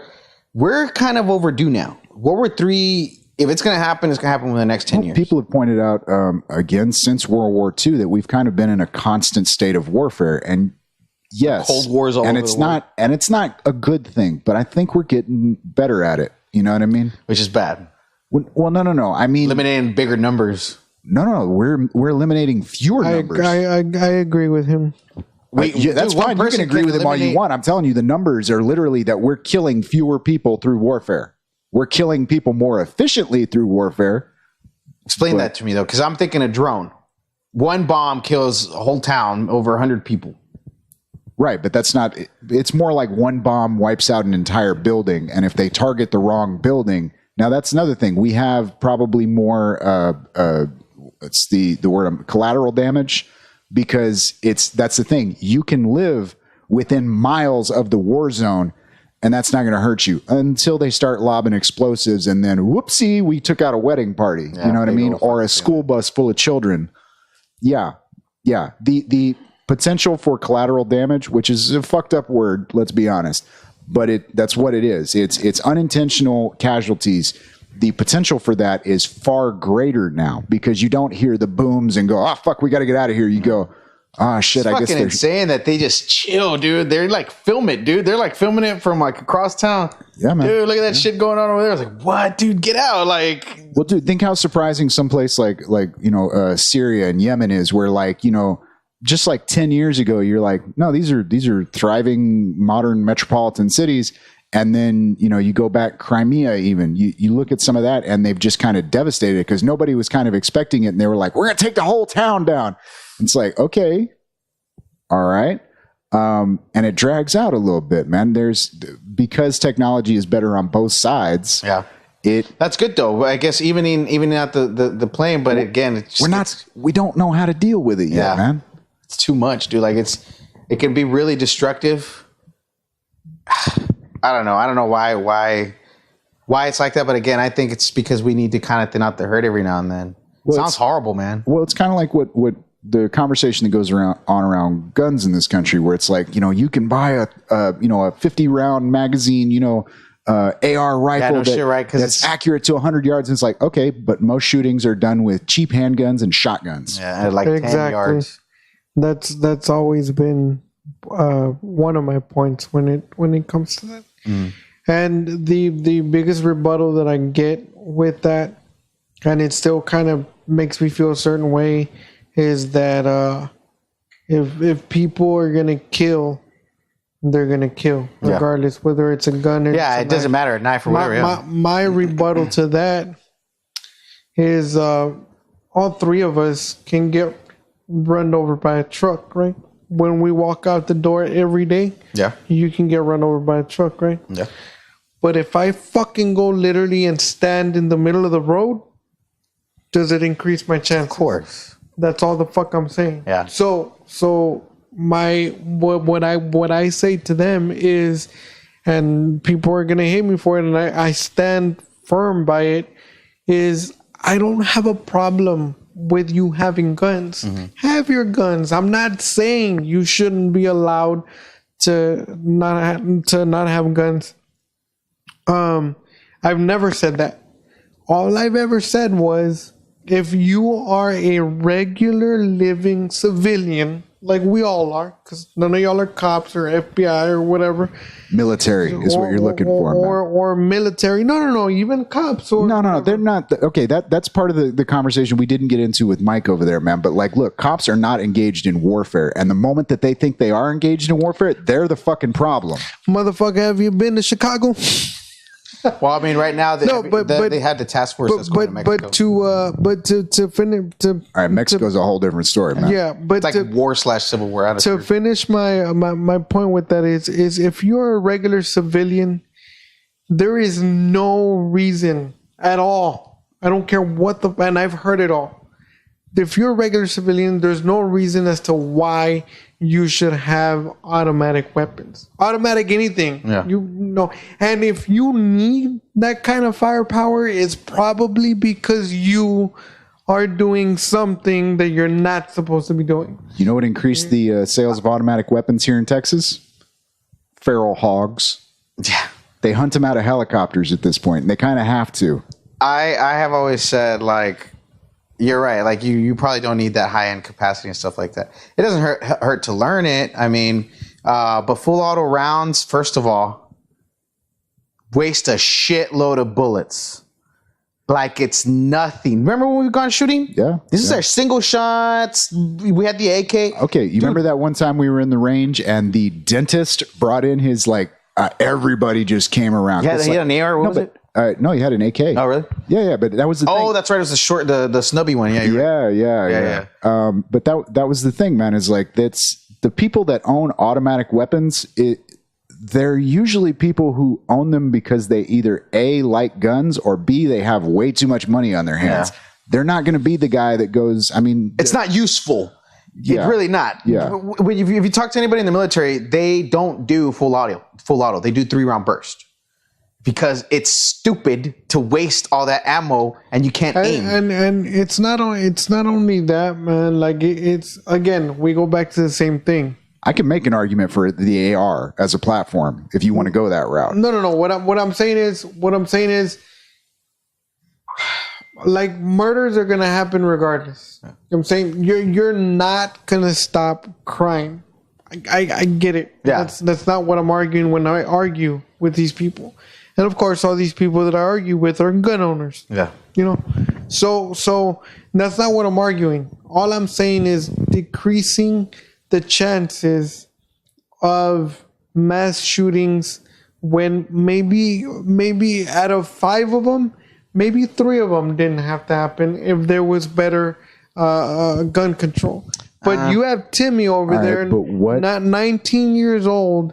Timmy can go Timmy is not qualified to get mental health, but Timmy can go to Walmart and buy a fucking gun. Okay, well, this kind of goes to what we were talking about as far as education, man. Because of the standardization and the kind of like assembly line process that has been built into our educational culture, really, the attention to detail, you just kind of go, oh, well, Timmy's a fuck up. Instead of going, okay, what's wrong with Timmy? Can we help Timmy in some way? You know what I mean? There's not that. Gun control is impossible. You guys know this, right? You know how you takes both hands. You just can't. You know how you can help Timmy? Like you said, you educate Timmy. But even if you educate Timmy, no, you have to pay attention to him, though. No, that's what I'm saying. But you pay attention to Timmy, you educate Timmy. But because you know that there's something off with Timmy, you already know that there's something off. You educate Timmy. That's why we all need to be watched by biometrics. You let him know, and you do not fucking let Timmy buy a gun. That's where we have to monitor, like I was saying, the NFC chip thing. Anybody who's going to have a gun has to have that. And depending on how you handle your gun on the daily, you're going to be monitored. I think that's fair. Dude, there's some insane ass people that would just sit there cleaning their gun every day. You already cleaned it. They're preparing for something. You know what I'm saying? Like, I was like that for a short moment, dude. Remember when I had all those guns? Yeah. Why did I need fucking 5 guns, dude? I used to, and I tell these people, look, man, I get your argument. I used to have 7 guns why? At one point. Dude, I could only shoot one, dude. I had a beautiful chrome 38 special Smith & Wesson. That fucking thing was beautiful. Yeah. You know what I'm saying? Yeah. I had it. I had a 9mm. I had a Beretta. I had them. Through all the gauges, yeah. You know what I'm saying? Yeah. So I had them. Did I need them? No. Was anybody looking for me? No. Was I looking for anybody? No. Did I ever shoot somebody? No. I shot bottles, literally, you know. But you have to understand, not everybody. No, this is my argument. You can sit somebody here and teach them until they're blue in the face about gun control and about how to handle a gun. Excuse me. But there's some people, because of their mental, it's just the way they're fucking wired, dude. Yeah. They're not gonna 2 things. They're not gonna grasp fully what you're trying to teach them. And second, there's people that just don't have the emotional capacity to handle a weapon. Yeah. What does that mean? You piss me off, I shoot you. That's how the fuck it works. Right.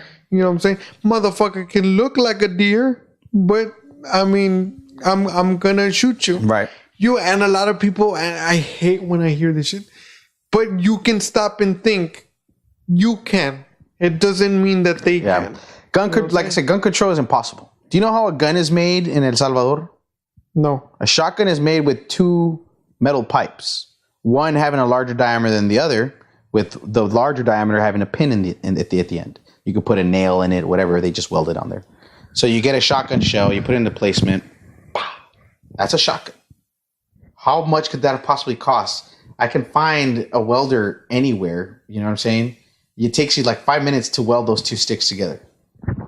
So it's really just about having the engineering, and you don't have to be rich or be a genius to be good with your hands. And I know all of you guys know an idiot that's awesome at mechanics, that's awesome at electronics, that's awesome at being a handyman. Yeah. And they're not geniuses, but they know how it works and they can put it together like that. Yeah. So really, gun control, I've told everybody already, this whole 3D printed gun thing, it's Cody Wilson. He's a freaking genius. You know how much he's already raised for his cause? $500,000. There is no cause. The plastic guns are useless. You cannot print an AR-15 and get it to work like an AR-15. Damn it, Sean. And we can't raise enough fucking money for hosting. Ain't that a bitch? Hey, dude, this guy is smart. He's used every negative tactic to gain publicity. He's smart. He doesn't care about the files. He doesn't give a shit about the guns. He's smart. What he's selling you is a 3D model, dude. I can find you 100 3D models online that they use for video games. That's all they're doing is selling you the model. He's not going to print you a gun. He's not going to show you how to do it when you get it home and show you how to put everything together. Dude, you're screwed. These people think that they're going to be freed, and no, he doesn't care about the people. He's making money. He knows that those guns are shit. That's the other thing that I latch onto that people don't believe. The reason as into why they don't want to give extensive teaching on guns and how to handle them and stuff, because it's more money that you have to invest, and the government makes more money with you buying a gun and then going and fucking up with it, other than educating you, investing to not fuck up. But see, that's the stigma of people that are still stuck and fuck it. That's the stigma of people that are still stuck in the mind frame that, our government would never do anything to harm us. Are you serious?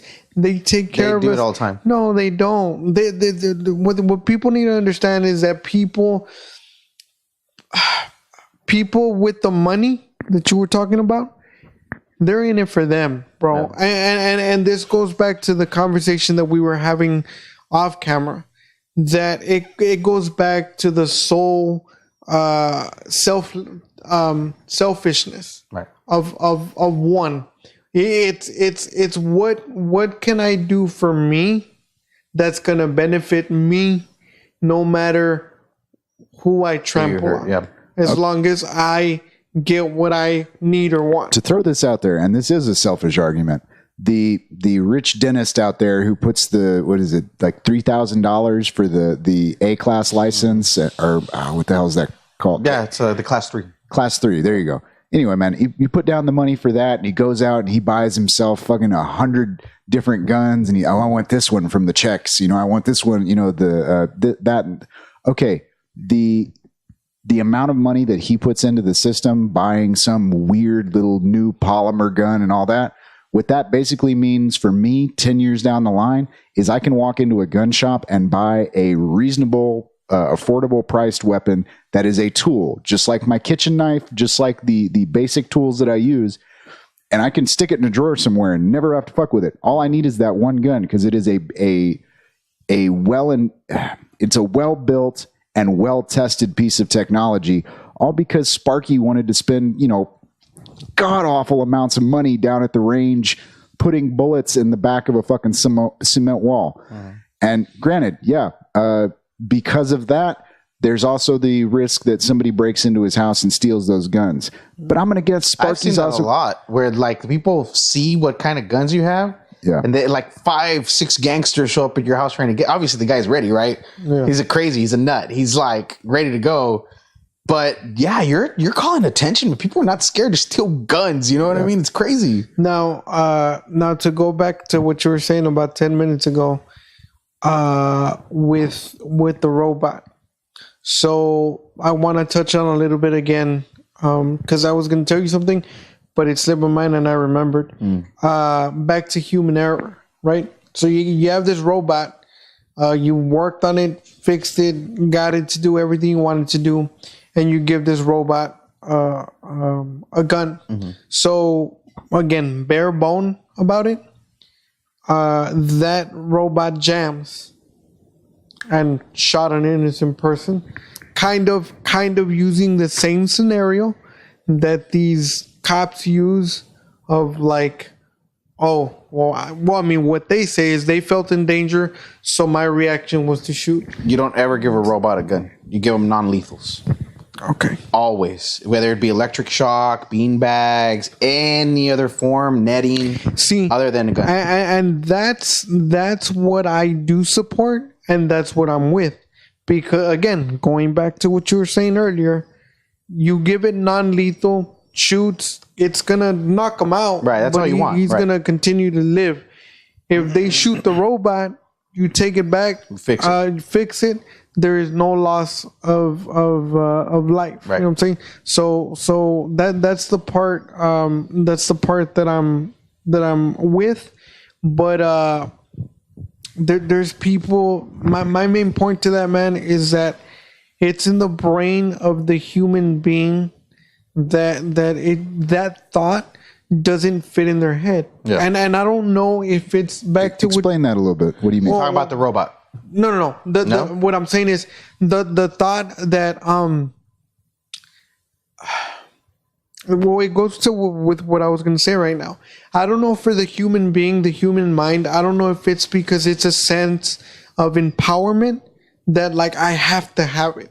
Like I have to have this gun because I feel that I have control. When clearly we see that some people don't. But you believe I think a bad guy will need a gun when it's only a robot and it doesn't have a gun? They don't care about. Look, here's my point to that. Like, if the guy knows that gun is useless against that robot, they don't give a shit about the guns anymore.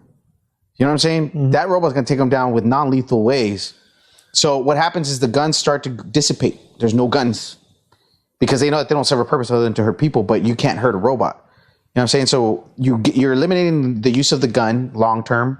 The cops don't need guns anymore at that point, and then the criminals actually, the guns don't serve any purpose. Well, my understanding of what was happening in the 80s and the 90s, probably even in the 70s to a certain extent, was that the cops were going to, say, serve a warrant for drug dealing. They'd show up, guy's got a fucking AK-47. Well, the thing was, he didn't have the AK-47 for the cops. He had the AK-47 for anyone else that was going to come rob his ass. You know what I mean? But he had the AK-47 and they're like, holy shit. Now they got to respond to that. So yeah, man, it is kind of de-incentivizing, but here's the thing. And you're talking about the way humans they contextualize things based on their situation. You live in a fairly urban area at this point, right? Mm-hmm. Basically in the suburbs almost, man. Yeah. Okay. Now take that to when you lived out in the ranch country. And then when you were living out there, you kind of needed a gun because occasionally there was a rattlesnake. Big there was snakes too. Yeah, dude. I live in an area where hogs. There's fucking every couple of years you'll hear somebody go, "We saw a mountain lion." Okay, yeah. You're not going to talk me out of keeping a gun in the house. Yeah. Now, if I live in the fucking suburbs, I mean, I don't know. Maybe I get myself a shotgun just in case somebody wants to come through the front door, but I'm not going to be that worried about it. And it's not going to be something that I had the gun and the license for years and I never used it. Again, going to that point, that is a valid argument. And to tie in the other scenario, mm-hmm. if you live that far out, what does that mean? How close are you to another human being? No, hold on. Let me rephrase it. How close are you to a pack and I don't want to make them sound like they're fucking cigarettes, but how close are you to a pack of like 10, 15 people coming at you at once? This is my point. If you live out in the middle of nowhere and you in the woods and shit, what do you have to worry about? Animals, right? I'm not saying go fucking on a killing spree on animals and shit. I understand animal control and all that advocacy. I get it. But the fact of the matter is, if it come down to a lion losing his life or a human being, it doesn't take a genius to figure it out who I'm going to shoot. You understand? Yeah. So my point to what Sean was saying, if you live there, you know what I'm saying, and you're that isolated, that's cool. And then that's when you need that firepower, that gun. And I'll even tell you, man, if you live there, and you're around mountain lions and you're around fucking bears and shit, and you have a family, should you even have an automatic weapon? Fuck yeah, because what if it's a fucking, what if it's a big ass 12-foot bear? Now to flip that around, I actually feel quite safe living out in the middle of the country with all the wild animals. Versus the people. Yeah, I trust people a lot. Like me and a rattlesnake. Well, no. Every time I see a rattlesnake, house with a handgun. Well, no. But every time I see a rattlesnake, I treat it the same way. I'm like, look, man, I'm gonna go get a gun. If you're still here, you can leave. You can leave, and we're cool. We never have to see each other. They won't though. Snakes don't leave. Sometimes they will. I had one inside my house, like inside my house in California. Shit, yeah. Dude, I opened the door. I even tried to scoot it out with the broom. It would not. I had to kill it. With the snake? I had to kill it. I tried to let it out. I was like, dude, just go. You know, it was a what are those snakes? Gopher snake. Oh, okay. And we had a shitload of gophers. Dude, just go outside, dude. Where in California did you live at? It's called Porterville, but it's maybe about an hour north of Bakersfield. Oh, okay. Oh, and you live way the fuck. Yeah. It was kind of close, like it was in between city and mountains. I lived in LA, so. Oh, okay. Well, LA is like way down, so up there. Yeah. Once you go up there, I know where Bakersfield is at. So, okay, well, Porterville is close. We'll go closer to the Sequoias, and as you get closer to the Sequoias, well, it's more like. It's weird because it's like ranch meets city, and not like here where like it takes you time to get out there. Like you cross the street and now it's ranch. Yeah, it's really. You were there. You remember what I was talking about when we were over there in Porterville. It was the city part. Then we went to the east side.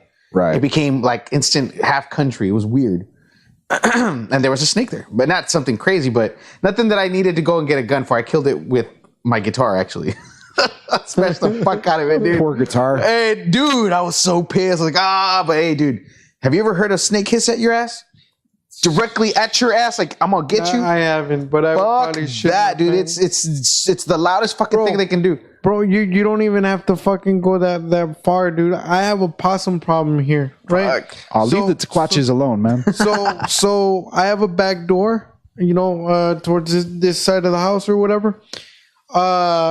I heard it was late. It was like 12 and I heard a knocking on the wall, but literally like this. Yeah. Not a scratching and I was like, what the fuck? I was like, I know somebody's not in my, but they kept, you know, on the wall. Yeah. So it's like, what the fuck? So then I walk out, I walk out or whatever, and I have a light back here, but it wasn't on. What I did was I opened the door, my bedroom light was on. So when the door opened, the first thing you see is the bedroom light shine out. Yeah. Well, it shined out on the corner of my house, like right here through the outside.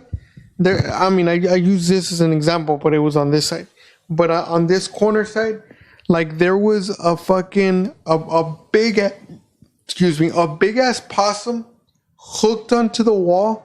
It turned its big ass head, bro, and it looked at me, and then it fucking literally did this, and I was like, "Holy fucking shit!" And I just shut the door. Yeah, you don't want to fight. That's these motherfuckers can get big, dude. No, it was huge, man. They're also like, big pussies. Yeah, I mean, I've never had a quarrel with a possum, but I ain't trying to find out. But this was a snake, bro. Like, I don't give a dude. The noise alone was, dude. I've worked with big animals, right?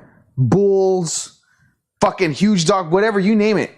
But the sound that came out of that little fucker, dude, It really made me not want to get close to it, dude. I went fucking chimp on it, dude. I fucking smashed it, dude. I got my guitar. I was like, fuck you, dude.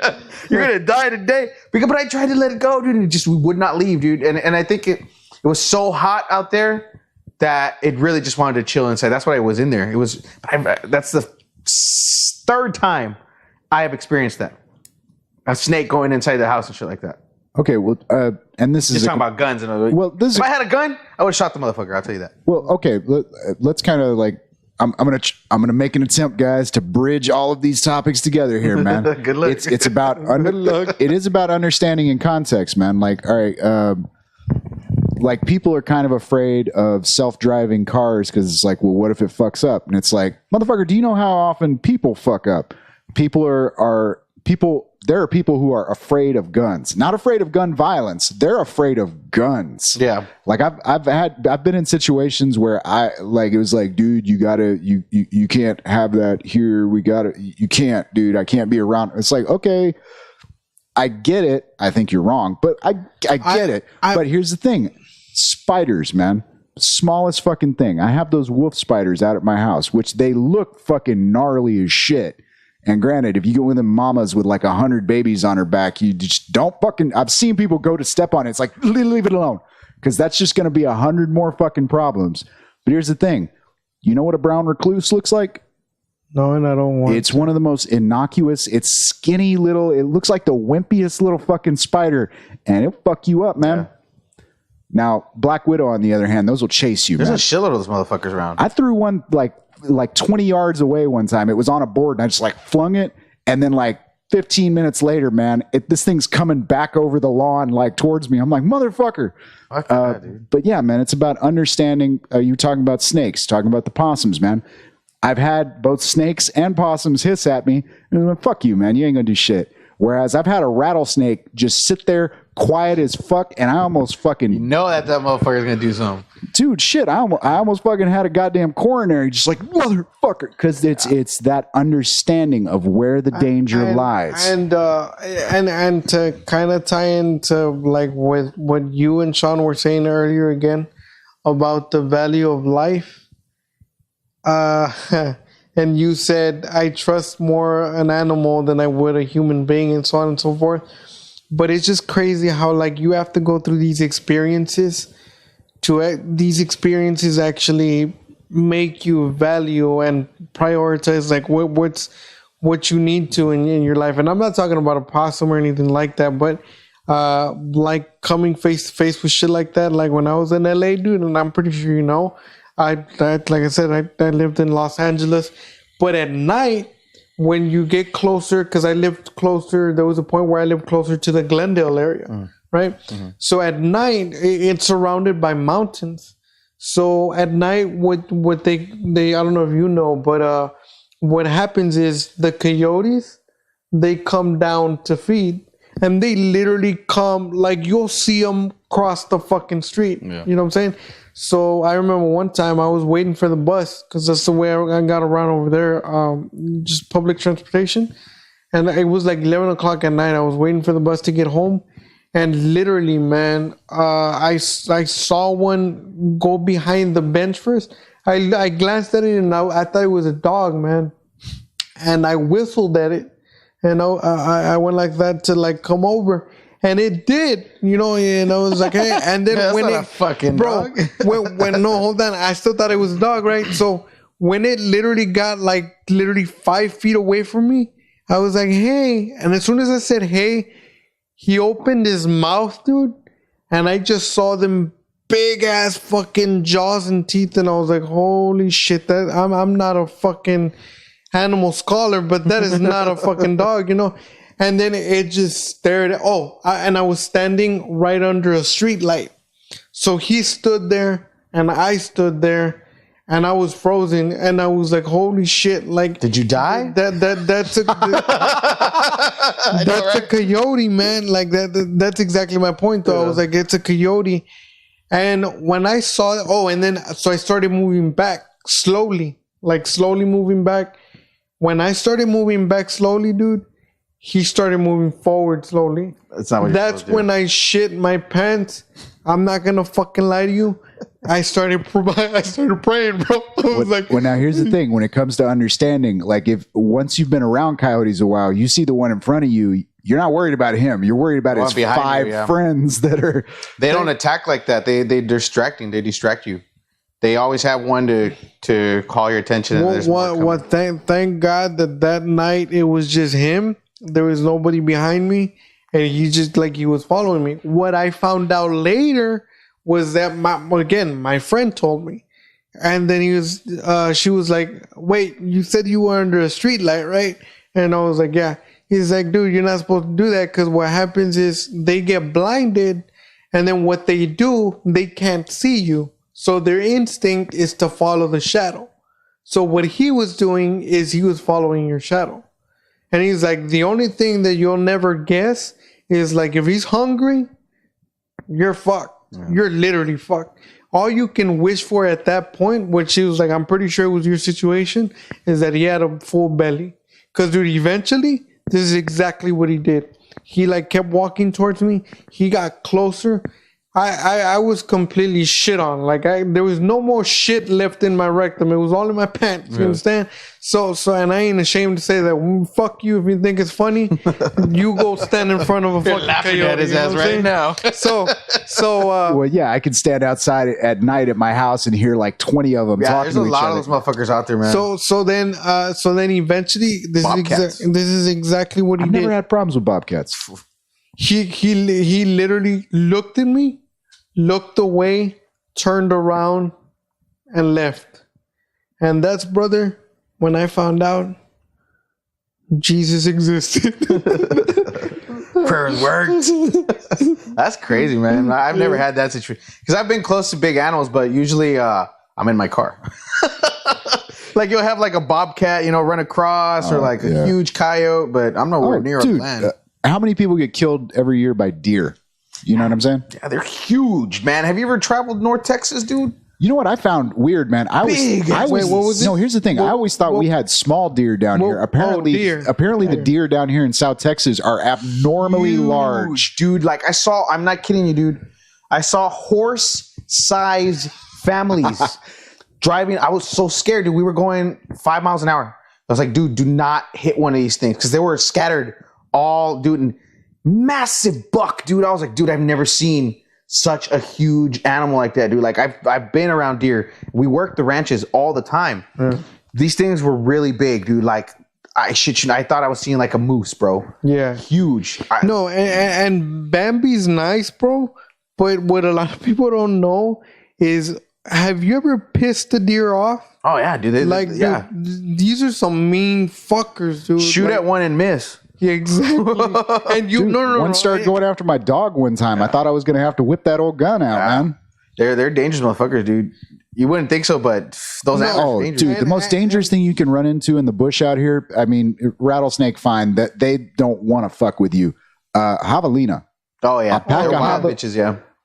We ran it when we were clearing some property out there in the ranches. It was one mama with a fucking gang of babies. It was oh shit, we got up in the trees because it was big, and all they have to do is just feel a little bit of fear, and you're fucked. No, and this y'all reminded me of something. Now, I've never seen it, never came across it, none of that shit. But I never want to fucking come across it, not unless it's on the fucking Cartoon Network or the Looney Tunes. But I was watching a 1 hour documentary solely on Tasmanian devils. Have y'all seen these fuckers? Yeah, they're wild. I had never seen a real one like on. They're TV, small, right? They're small, but they're savage. That's one thing, man. This is the only thing I wanna point out. Two things. These little fuckers, because they're small. Anybody watching this shit, Google that shit right now so you can see exactly what I'm talking about. They're small. But there's full-grown lions that will not fuck with a Tasmanian devil. I did not believe that until I saw the documentary. It's like the badgers. So that's one thing. Second thing is, going back to the lion, these little fuckers by themselves can take out a full-grown lion. It's gonna take them a while, but they can. Like, if that fucking lion really fucks up and gets tired, it'll fuck them up. So this is the last point on it that really blew my mind. So then they kill the lion, right? Think about it. A full-grown lion. They've killed it. It's dead. So they start eating. But this is what they do. They're greedy motherfuckers. And I get it. Bro, I just took fucking 4 hours killing a grown-ass lion. I'm not sharing my food. No. You know what I'm saying? So they don't like to share. So what they do, they go around the lion and they piss all over it. That smell from the piss, I think it reaches a mile. So anything within a mile knows not to come close to that. Then what they do, they look for the lion's biggest opening, and they start eating through that. And they make a hole in the lion big enough to where the whole Tasmanian devil fits inside, right? Their whole body. That's what they do. So then they eat. They start eating. They eat until they're full. But again, they're greedy motherfuckers. Even after they're full, they don't like sharing their food. So what they do, man, they're nasty as fuck too. They eat and eat and eat. That hole they created. Then after they're done eating and they have a full ass belly and they're gonna chill out and let that shit digest, they will literally go inside the lion and they will fucking chill in there and just chill. You know what I'm saying? Because they don't want anybody going and taking their shit. So, I didn't know that they would consume it from the inside out. Yeah, that's weird. Yeah, dude, the thing that blew my mind is who the fuck chills inside a carcass? Those you know what I'm saying? Like, those motherfuckers. You know what I'm saying? And I mean that shit, like, that shit was crazy. And if they can keep the carcass, you know, because they'll stay there till it's gone or till somebody actually fights them off. And believe me, you're not gonna fight off a Tasmanian devil that easy. Yeah, no shit. We're taking down lions. They'll stay there until they either finish what they killed, and they could take weeks, dude. But they'll eat it, or until like somebody fights them off or whatever. But that's interesting. They take on what you're talking about. They take on rattlesnakes, no problem. Oh yeah. They take on honey badgers. These fuckers. There's nothing, and the dude, the narrator in the documentary, was saying that and this is, I actually tried to write a joke about it, but I never used it because I never finished it. But I called the Tasmanian devils the biggest gangsters in the world, because the narrator said that these fuckers will fight anything. No matter the size, no matter what they are, again, they killed the lion. No matter what they are, no matter the size, they will fight anything. And even when they know that they're going to die, they'll continue fight. They don't give a fuck about dying, basically.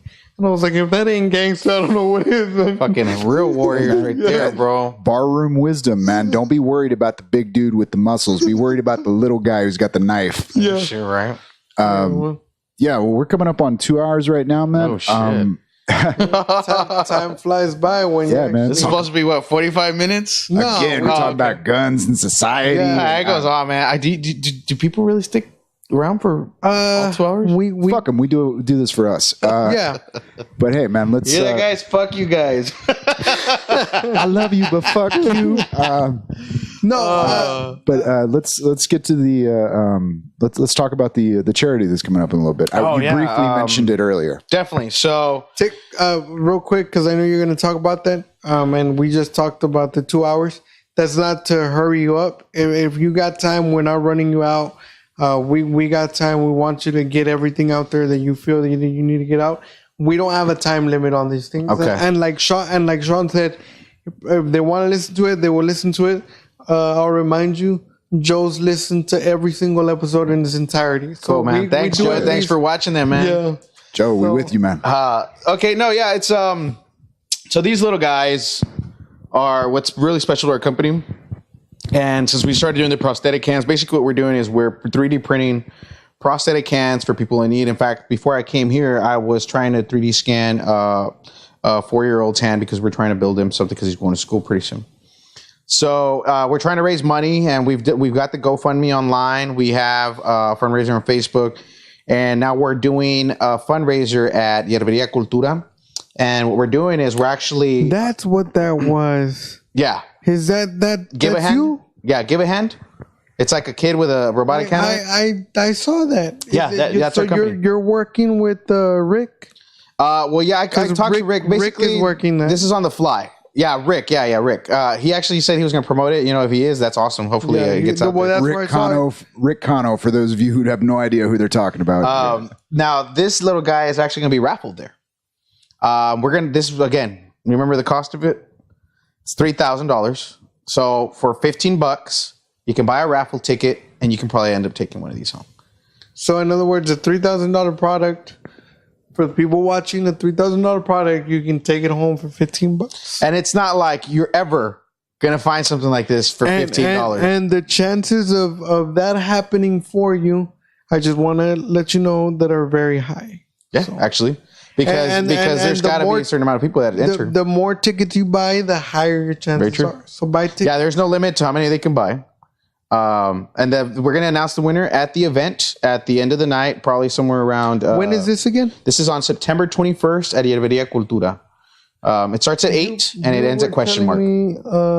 We could talk a little bit about that afterwards. We might end up going to the event and actually doing a podcast from there. Yeah, I was talking about setting up a booth or something for you guys. We'll bring this up again and give you all some more details when we start getting them. But it's a big event. I'm going to actually take our 3D printer and we're going to print a 3D hand live. I thought you were going to print a gun, and I was like, no. Just get through this shit. I'll show you it don't work. Yeah, exactly. No, it's a really good event. I think everybody's excited. The people that we've been helping, man, they have a lot of hopes for this, and that's because they've been through expensive prosthetic programs, dude. They've had robot hands, they've had everything, but when we came to them, it I don't know what it was about this product, but it just changed the way they want to do things. So we're excited to get this done. We're just hoping that one of these guys can raise enough money so we can buy a larger 3D printer. Currently, we're working with one where it has dual nozzles, but it takes time to print it because each nozzle has to heat up to a certain temperature before being able to release that. Remember I told you how it's melting plastic? Well, because it's doing that, it's cleaner, but it takes way longer to print one part. So what we're trying to do is raise enough money so we can get a large compartment printer, and it has dual independent extruders, which means we're able to print two hands at the same time simultaneously, which speeds up production. This is going to be an ongoing program. This is the first annual. So we're hoping to keep this going because the people with needs that lost limbs aren't going to stop coming. So all we got to do is get the filament together. We got to get everything ready for them. So when they come and they see how this is done, everybody's going to be really excited to join this program. We're going to probably get more people. And annually, we're going to need to just keep funding this. Like I said, I told you a little roll of dissolvable PVA material is $40. And I actually have to buy hundreds of rolls for hundreds of people. So it's got to keep coming in. Now, correct me if I'm wrong, but the models you're working with right now, these are mechanical. These aren't. There's no electronics involved. Right. The ones that we're making are completely non electronic. They are based off of movement. So they create a grip surface. Nothing crazy, but the goal is to expand on that idea. This project is going on for about a year. Once we get to the end of the project, we're going to reevaluate the way the design works, and we're actually going to create our own design and start reprinting these for the volunteers and giving them a free hand. And for the people that are coming in, they're going to continue to get free hands. That's why we depend a lot on the people. Yo, so for the people that know me, they know that my legs don't work for shit. So can y'all give me a fresh pair of legs or some shit? Yeah, we just got to saw them off first. We're actually. That's what I was telling you about the exosuits. The exosuit, dude. Don't down on that, dude. It's. I don't know. I mean, let me ask you this: how would you feel after you experienced this like all your life? I'm assuming. Yeah. Okay. How would you feel if one day it's just normal to you again, like you can run? Weird. It would be weird, right? I've thought of that before on more than 3 occasions. Like, because people have asked me, it's like, dude, how would you feel? How would you feel if you wake up one day and you were no longer disabled? Mm-hmm. And I tell them the honest truth. I would feel weird and I would not feel normal. As crazy as no, that makes sense. I mean, because this is you. This is your. That's how long you've been with it. And then not only that, but what people don't understand that what would really hurt is you would completely kill my comedy material, and then I'm. What am I supposed to do now? Damn, that's the worst part of it, dude. You know what, man? You know what? When this program starts, we are going to need some volunteers for the exosuit. There's going to be different situations. Some are completely medical, people that have had strokes. Yeah. But we're not. I was born this way, so it's a factory defect. But we can try to work with that situation. I've never even thought about it yet. Because right now we're thinking about stroke victims, which is even more difficult because they have no control of their muscle. So you do have control. All you need is like the extra correction that a machine can provide. Yeah. And just giving you that, I mean, oh my God, you'd actually be stronger than us. You won't get tired. You could lift almost anything that we can't do. So you could see the advantages. There is disadvantages now because of where it stands, because of battery life. See, but then that means that I would actually have to work more and produce no excuses. More. And I don't have hey, dude, that's true. When you have a guy in the group, right, and this guy works out all the time, you know what I'm saying, and you're about to go do some heavy work. It's like, hey, bro, hey, you know what I mean? Like, handle it. See, and now what I can do is like, hey, man, I'm handicapped, so the doctor said, you know what I'm saying. You're using it to manipulate me. That's horrible, dude. No, but I think that's what I'm saying. Like now, damn, I mean, it's so amazing to be able to just wake up and say, hey, today I'm going to walk right. Today I'm going to have a hand. Today I'm going to do this stuff, which we could not do before. And that's why I'm so attached to technology, dude. I think it's a beautiful thing. And I think in the long run, if our company keeps pushing in that right direction here locally, fucking sky's the limit, dude. We're going to be able to help so many people. And I give because a lot of people say, well, they straight up tell me, why are you doing this? Why? What are you gaining out of this? Dude, Sean knows me. I'm not a rich guy. No. I don't really gain anything out of this. I like those shoes, but we're going to move. Oh, yeah, because when you know how to shop at Ross. You know? Dude, I'm not going to lie. This motherfucker has had, like, don't get me wrong. You've had some shoes that I just went, why? Why would you have those? But, like, nah, man. Motherfuckers had taste for a long time. I buy cheap, but I know how to buy. If I got to give them a compliment, that's it. So a lot of people do think that. When I start talking technology, high-end technology, especially, like, dude, this guy's got to have money. That's not the case. I've invested. Believe me, this was not cheap. And it's not that because I have money. I have loans. I have stuff that I have to take care of. I do have a credit that I work with. But I use that to keep learning, dude. I don't buy these things because they're cool. I've never had a robot. I don't know what it's like. I don't know what I can learn from that thing. I bought a 3D printer. It cost me a lot of money. Or credit, rather. Let's get everybody correct. I don't have somebody think it's what has money and go kidnap it. I don't have nothing, guys, all right? So it's credit that I used to, again, finance my knowledge.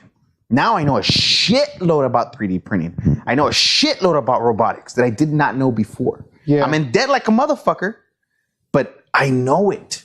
You point out somebody else close by that knows this shit. You know what I'm saying? That's the way I see this. So when people ask me, what am I gaining? I'm gaining knowledge on how to 3D print a real limb. One day when I might need one or a family member might need one, I can build one. It isn't going to be shit. Nobody ever has to wake up and say, damn, how am I going to do this? It's not even a question when I'm around. You know what I'm saying? And that's the perk that I get out of it. I get to learn. Today, when I wanted to do the 3D scanning, I learned that, first of all, a kid is not going to stop moving. So when I tried to 3D scan him, he just kept moving, so I couldn't do it. And it's a kid. I don't blame the kid. I blame technology because it's not fast and easy, right? But the 3D scanner, I figured out that I'm going to have to do a molding of their hand. Then once I get that molding and it's going to be a casting, I'm going to take that casting home. Now I can scan the shit out of that hand. You know what I'm saying? I can really perfect it. They even have stuff you can spray on them. It's like a reflective material. And now it scans it perfectly. So I'm going to now see what I learned. I thought it was going to be easy. I was just going to go and scan this and go home and I was going to be fine and do it. Hell no. Now I know I need to do this other process. But once I master that process, spitting out limbs like it's nothing. I've mastered it, you know? And yeah, dude, it's costing me a lot of money. So we really need the help. You know, everything I do with the money goes straight and to this that. is what the fundraiser is. Dude, yeah, dude, I need filament. I need more space for the printers. So I'm creating the space, and then I need the printers. There's all these things that come with it, dude, and it's expensive, and it's money. And I don't have anybody helping me. You know, I don't have a backing. The money that we do produce from the company has to go back to the company. This is a nonprofit. So I can't take profit and then give it to a nonprofit because I'm not going to get it back. It's not that I don't want to. It's just, it's not how it works. So I really, really depend on the community. I have to have everybody reach out. There's so many people that are helping us. And I think it's because of a good cause. Everybody knows somebody that has lost a limb. I do. I'm sure you're running against somebody that either has a deformity. Yeah. Everybody. Yeah. So the same thing I tell them, if you know them, have them reach out to us. Have them go to the event.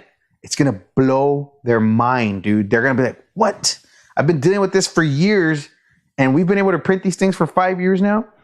And really, that's all it's about, man. I love helping people based on what I know, and that's it. I really don't gain a lot more than knowledge. Well, see, I mean, I don't mean to blow my own horn or Sean's horn for that matter. You know what I'm saying? You stay away from my horn. No, baby. But see, that's the reason. And again, for the people watching and everything, going off of what you said, man, and I really respect that. I respect that a lot from you and from people like you. But going back to, and me and Sean have had this conversation every week. We somehow touch this conversation. But that's also the reason as into why we decided to embark on this project of having this podcast, because we figured out that there's people like you that are doing this for a good cause and that are doing a bunch of other things for a good cause, but they don't have a voice. Luckily for you, bro, from what you told me before, you have that outreach to the media if you can. But there's people that are so talented doing and creating other crafts that don't have that voice, that don't have that outlet to the media. And that's the only point I want to make. We created this with that intention as well. Yeah, this takes work too. Yeah. You have to invest your time. Yeah. You really have to try. I mean, Sean doesn't just go home, he goes home and works on this, you know? Exactly. And for the people watching, I don't mind saying this. Just a friendly fucking reminder. We do all this shit for free. Ain't nobody making money. So keep supporting this shit. What was that YouTube, man? You guys were telling about that YouTube, man. Remember to always knock that out. You guys need subscribers. Oh yeah. We kind of got. I was. I forget what episode I was showing him the other day, and it was about the subscribers, man. You guys need that personal URL, dude. Oh, but I did. Just keep throwing it out there every time. No, what I'm saying is, yes. The thing is that we need 100 subscribers. 100 subscribers to get a personalized URL. You know what I'm saying? Mm-hmm. So like that's the thing. But with me and Sean, that's why we work so well, because we understand the grind. That's one thing. And not only do we understand it, but he's the only one, dude. He's the only one that I have run into where he literally said, I know what we have to do, and I'm willing to put in the time and the work with no money. You know what I'm saying? Mm-hmm. I had, and I'm not ashamed to say it because I've told him before, I spoke to like 6 other people about taking on this project before I ever met him. Everybody says, yeah, it's a cool idea. Let's do it. All right, man. Meet me on Wednesday. We'll meet at 7. We'll iron out the details so we can get started. Yeah. Nobody fucking showed up. I believe it, bro. I spoke to him and I fucked up and I didn't show up, you know. But that's not the point. Eventually we hooked up or whatever, and we got it done. But I'm so glad that I was able to do it with him because he's the only one that literally has shown me with actions that, you know, he meant it. Yeah. Going back to you and people like you. That's why I respect people like you, man, because this is what I'm all about, dude. There's so much negativity.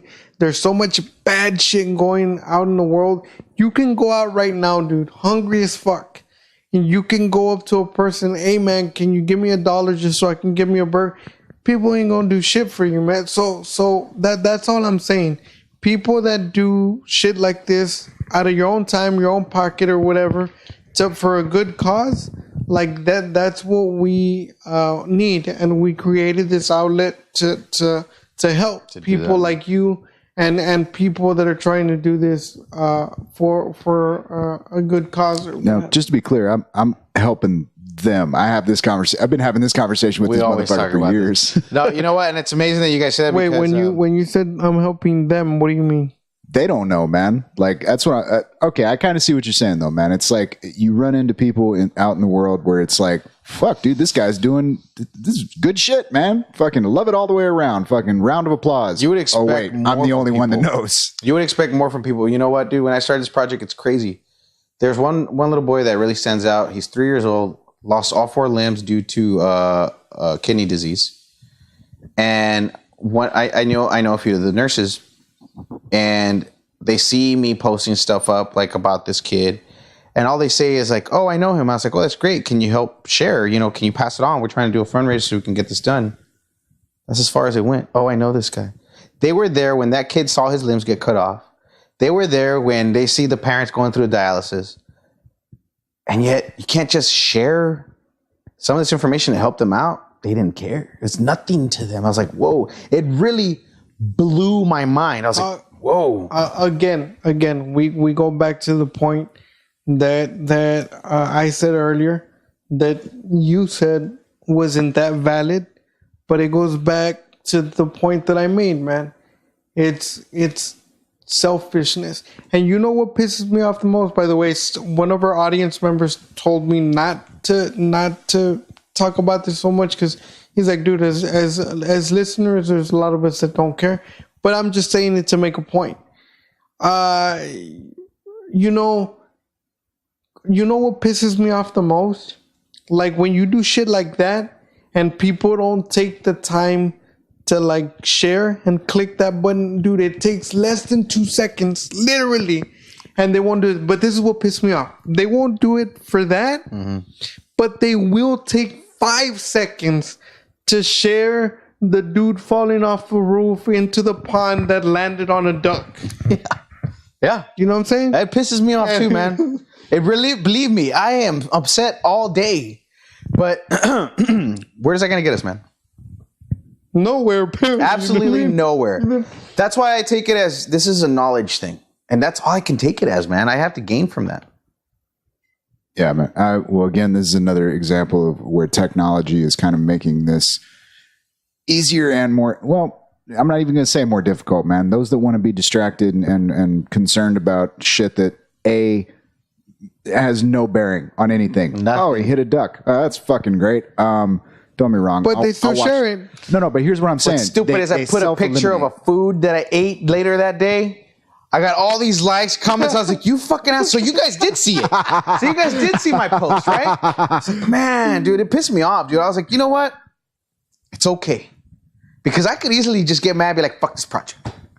But it's not for them. That's the point. Look, man, it's not for them. It's for the kids that need it, the adults. You brought up a very similar point earlier, man, where you were talking about a lot of these people who are dealing with these issues. They'd never spoken to anyone who was dealing with those issues before. And now because they have that interconnected a network, basically, where they can share their stories, they can talk to each other. You know what I mean? They can share those experiences. Now they have a wider view on the world, man. And here's the thing with the technology, some people are going to self-select. They're going to pay attention to the nonsense. But the fact that you can get it out there as broadly as almost anyone in history has ever been able to share, like each of us individually probably has the ability to reach more people than, you know, a hometown newspaper did in the past 100 years, you know, at any time in the past 100 years. So we are almost opening up those doors for those people who are going to make that conscious decision to go, I want to be a part of this. I want to engage with this somehow. They'll self-select as well. You know what I mean? It's slower because they're, you know, it's. I agree with that. And it goes back to the point again. Me and Sean have had this conversation countless times, but like I've told him, and I'm gonna tell you too with your project. I told Sean, and this is referring to this whole thing, our project. I get it, but I was like, Sean, something you need to understand that there's only so much social media can do. There's only so far of a reach social media can reach. At the end of the day, the real work, if we want this to work and to grow, we are going to literally have to go out there, stick our faces out, put our hand out, put it in people's faces. This is what we do. Well, that's why I'm here. You know that, right? I'm here to advertise for that. Obviously, to help Sean. Sean's my buddy all the time. You know, anything he needs, I'll help him out. But it's really any channel. I don't care what channel it is I'm taking. Yeah, it needs to get out there. Yeah, exactly. You know, and it's hard, man, because as much as you push, nobody cares. You don't know. I'm telling you. But if a duck fucking falls into a pond and shit, you know what I'm saying? Like, it blows my mind, man. And you could stew all day, and I do sometimes. But you know what? I call that my day off, because the following day, I know I'm gonna get right back to that printer, and I'm gonna keep going. But look, and this is the point that I'm trying to make. That, like, don't let that push you off your grind. And as hard as it is, don't let it deviate you from the main goal that you're trying to accomplish. Yeah. That's a couple of things. But the other thing is, man, like I can't stress enough, and I get mad with myself, and I get sometimes upset with like Sean, because it goes back to the same thing. Like, we need to get out there. To me, there's nothing better. There's no more there's no more effective way than old school word of mouth, get out. Because I feel that when the people see you out there physically and they know who they are and they put a face to the voice, they are more likely to listen to you and want to take action on what you have to say if they see you. That's why I'm glad that you mentioned to Sean, and Sean mentioned to me that you wanted to take us out there and set up a booth and for us to do this live. That is the great idea, because people will get to see us, people will get to see you. So it's just it's a give and give. Exactly. Yeah. I was telling Sean, I've been studying, and not extensively. I'm not a fucking master at this, but I've been studying ever since I've been started doing this. I've been studying the psychology of marketing, and that's one of the things that it says that it increases your chances up to more than half when people can put a face to the voice that they've been listening to or whatever. We're just visual creatures, and we like to see, we like to participate, we like to interact. And that's why for a long time I pushed Sean at request of the listeners too, that they wanted to see video. So that's why early on, I don't know if you know, and I don't know how far you're into other podcasts, but that's why, like with other podcasts that get started, man, they don't get video to like their 50th episode, to their 49th, 40th episode. With us, we're only a couple of episodes in, and we got video right away because we figured out that that's what people wanted. Right. You know what I mean? Right. No, and it just takes a lot of extensive research on figuring out the psychology of people. And you're right, because we do that a lot when it comes to branding. We choose specific colors, specific logos for a reason. But yeah, man, I mean, hopefully with this, we can expand, and, hopefully, people come through, your listeners can come through. I would love to see them come by and check out exactly what we're talking about. It's not just, words, they can see it physically. This isn't just something that it's anywhere. You don't just go anywhere and you see people printing prosthetic limbs and robots walking around. Like, you're talking China, you know what I mean? And I'm trying to bring that here, but only useful things. There's so many things you can bring, man, but I take my time on the research, and it's all useful stuff. So hopefully through this, we get some more people coming through. And on again on September 21st, I would love to see as many people there. We have about 250 tickets left. So if anybody's interested, they can inbox me either on Facebook. They can look for Pro Tek on Facebook. They can reach out to Sean, or if I can give you some of my information, they can reach out to you.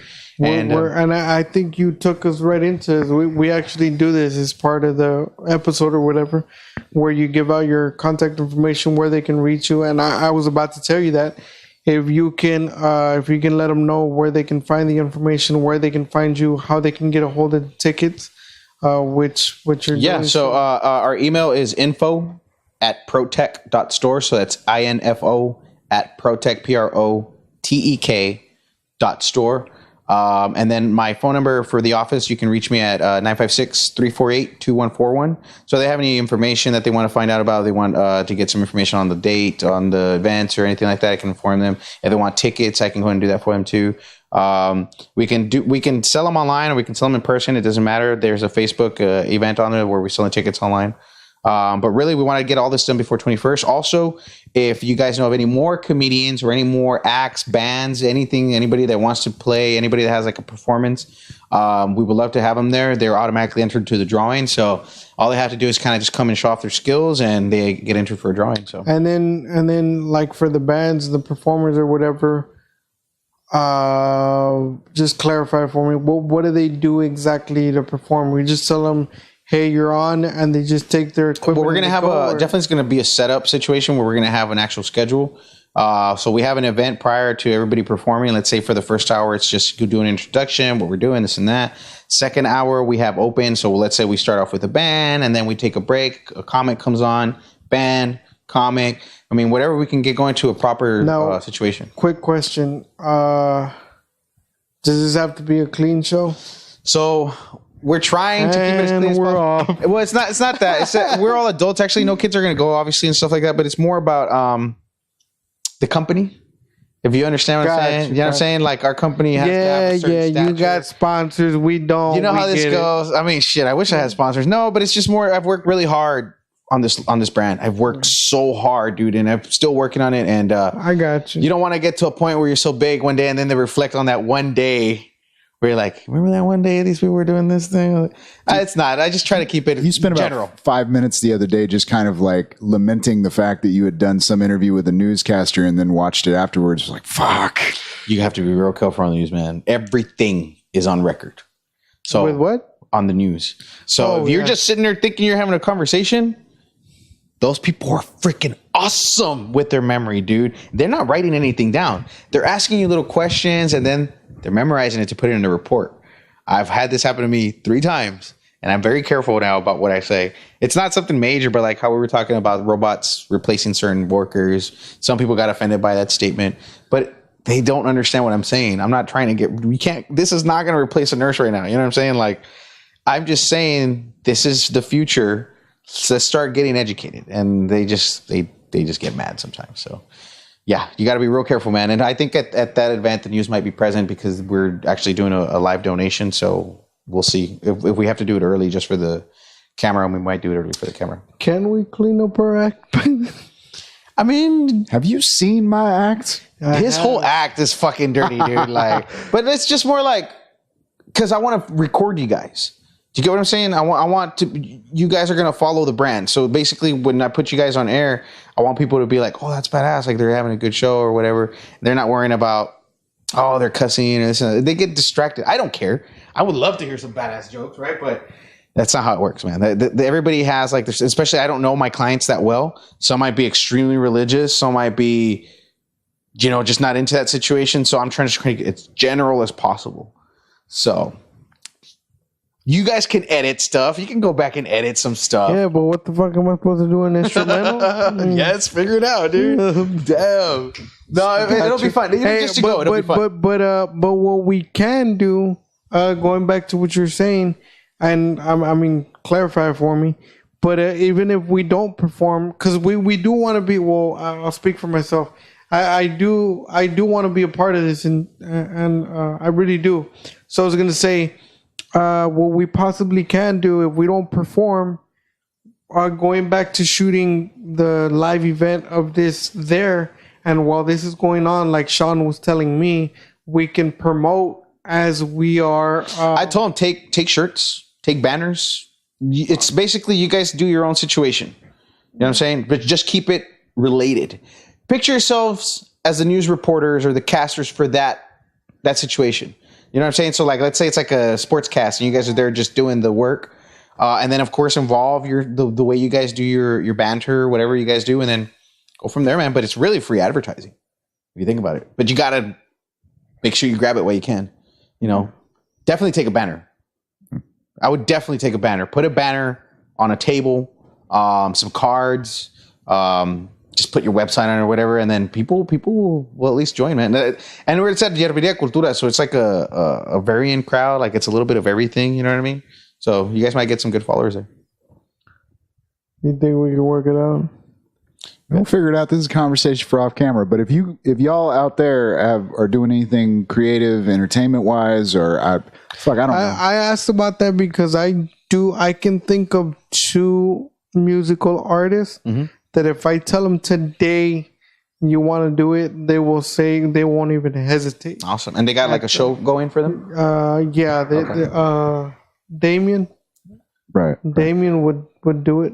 All right. I'll tell you what. You want to repeat the email one more time? Yeah. So info@protek.store, or they can call me at 956-348-2141. Or if they want to reach out to Sean, he has all my information. He can direct them straight to my Facebook. Yeah. And that's kind of how I've been booking everybody. It helps him because I have to keep a list of everyone. And it's kind of just like record. I don't delete it. So, but yeah, that's pretty much it, guys. So, I mean, hopefully if we can get this event going by the 21st, it starts at 8 and it's question mark. So whenever. What day is that? I want to say it's a Friday. Okay, good. So I'm off the next day. Cool. So let's make it happen, guys. Yeah. All right. Well, Freddy, you want to give them your contact information? You can find me on Twitter, Instagram, and Facebook at Freddy G. And you can find, if you want to shoot anything related to the podcast, you can find us by email at bouncingbrainspodcast@gmail.com. And, we got the Twitter page, though. Yeah, you can find us on Facebook at Bouncing Brains Podcast. We also have a group there in case you want to go in there and discuss it and tell us how much of a jackass you think we both are. Word. Don't be talking shit about the guests. We already do that. Don't let me find out, guys. Don't tell me. I don't want to know. We're trying to protect their feelings. But you can also find us on Twitter at Bouncing Brains. Yeah, there ain't nothing on there right now, but I'm sure by the time this goes out. We just got that page started also. Just like the YouTube page and everything else, give us a little bit of time. This is still work in progress, and I'm not afraid to say it. We're learning as we go, damn it. Yes, and if you would like to find us easier on YouTube, which would require us to have our own personal URL, we are a quarter of the way to I will go and subscribe today, guys. Thank you. Thank you. I think every guest that comes on should subscribe. Yes, but they haven't. A lot of them have. I mean, it's fair, man. Let's keep this going. It's going to grow. Eventually, it'll be something where people really are going to want to be viewing every day, man. You got to keep them informed, dude. Definitely. Yeah, this is news, So they're interested in that stuff. That's why we thought this would be a great segment. Dude. If I can find more people that come up with some interesting stuff, maybe we'll bring down somebody that's coming in from out of the country because we have a lot of partners coming through with some of their tech. I can always invite you guys. As long as you guys stay relevant with them, I mean, they don't care.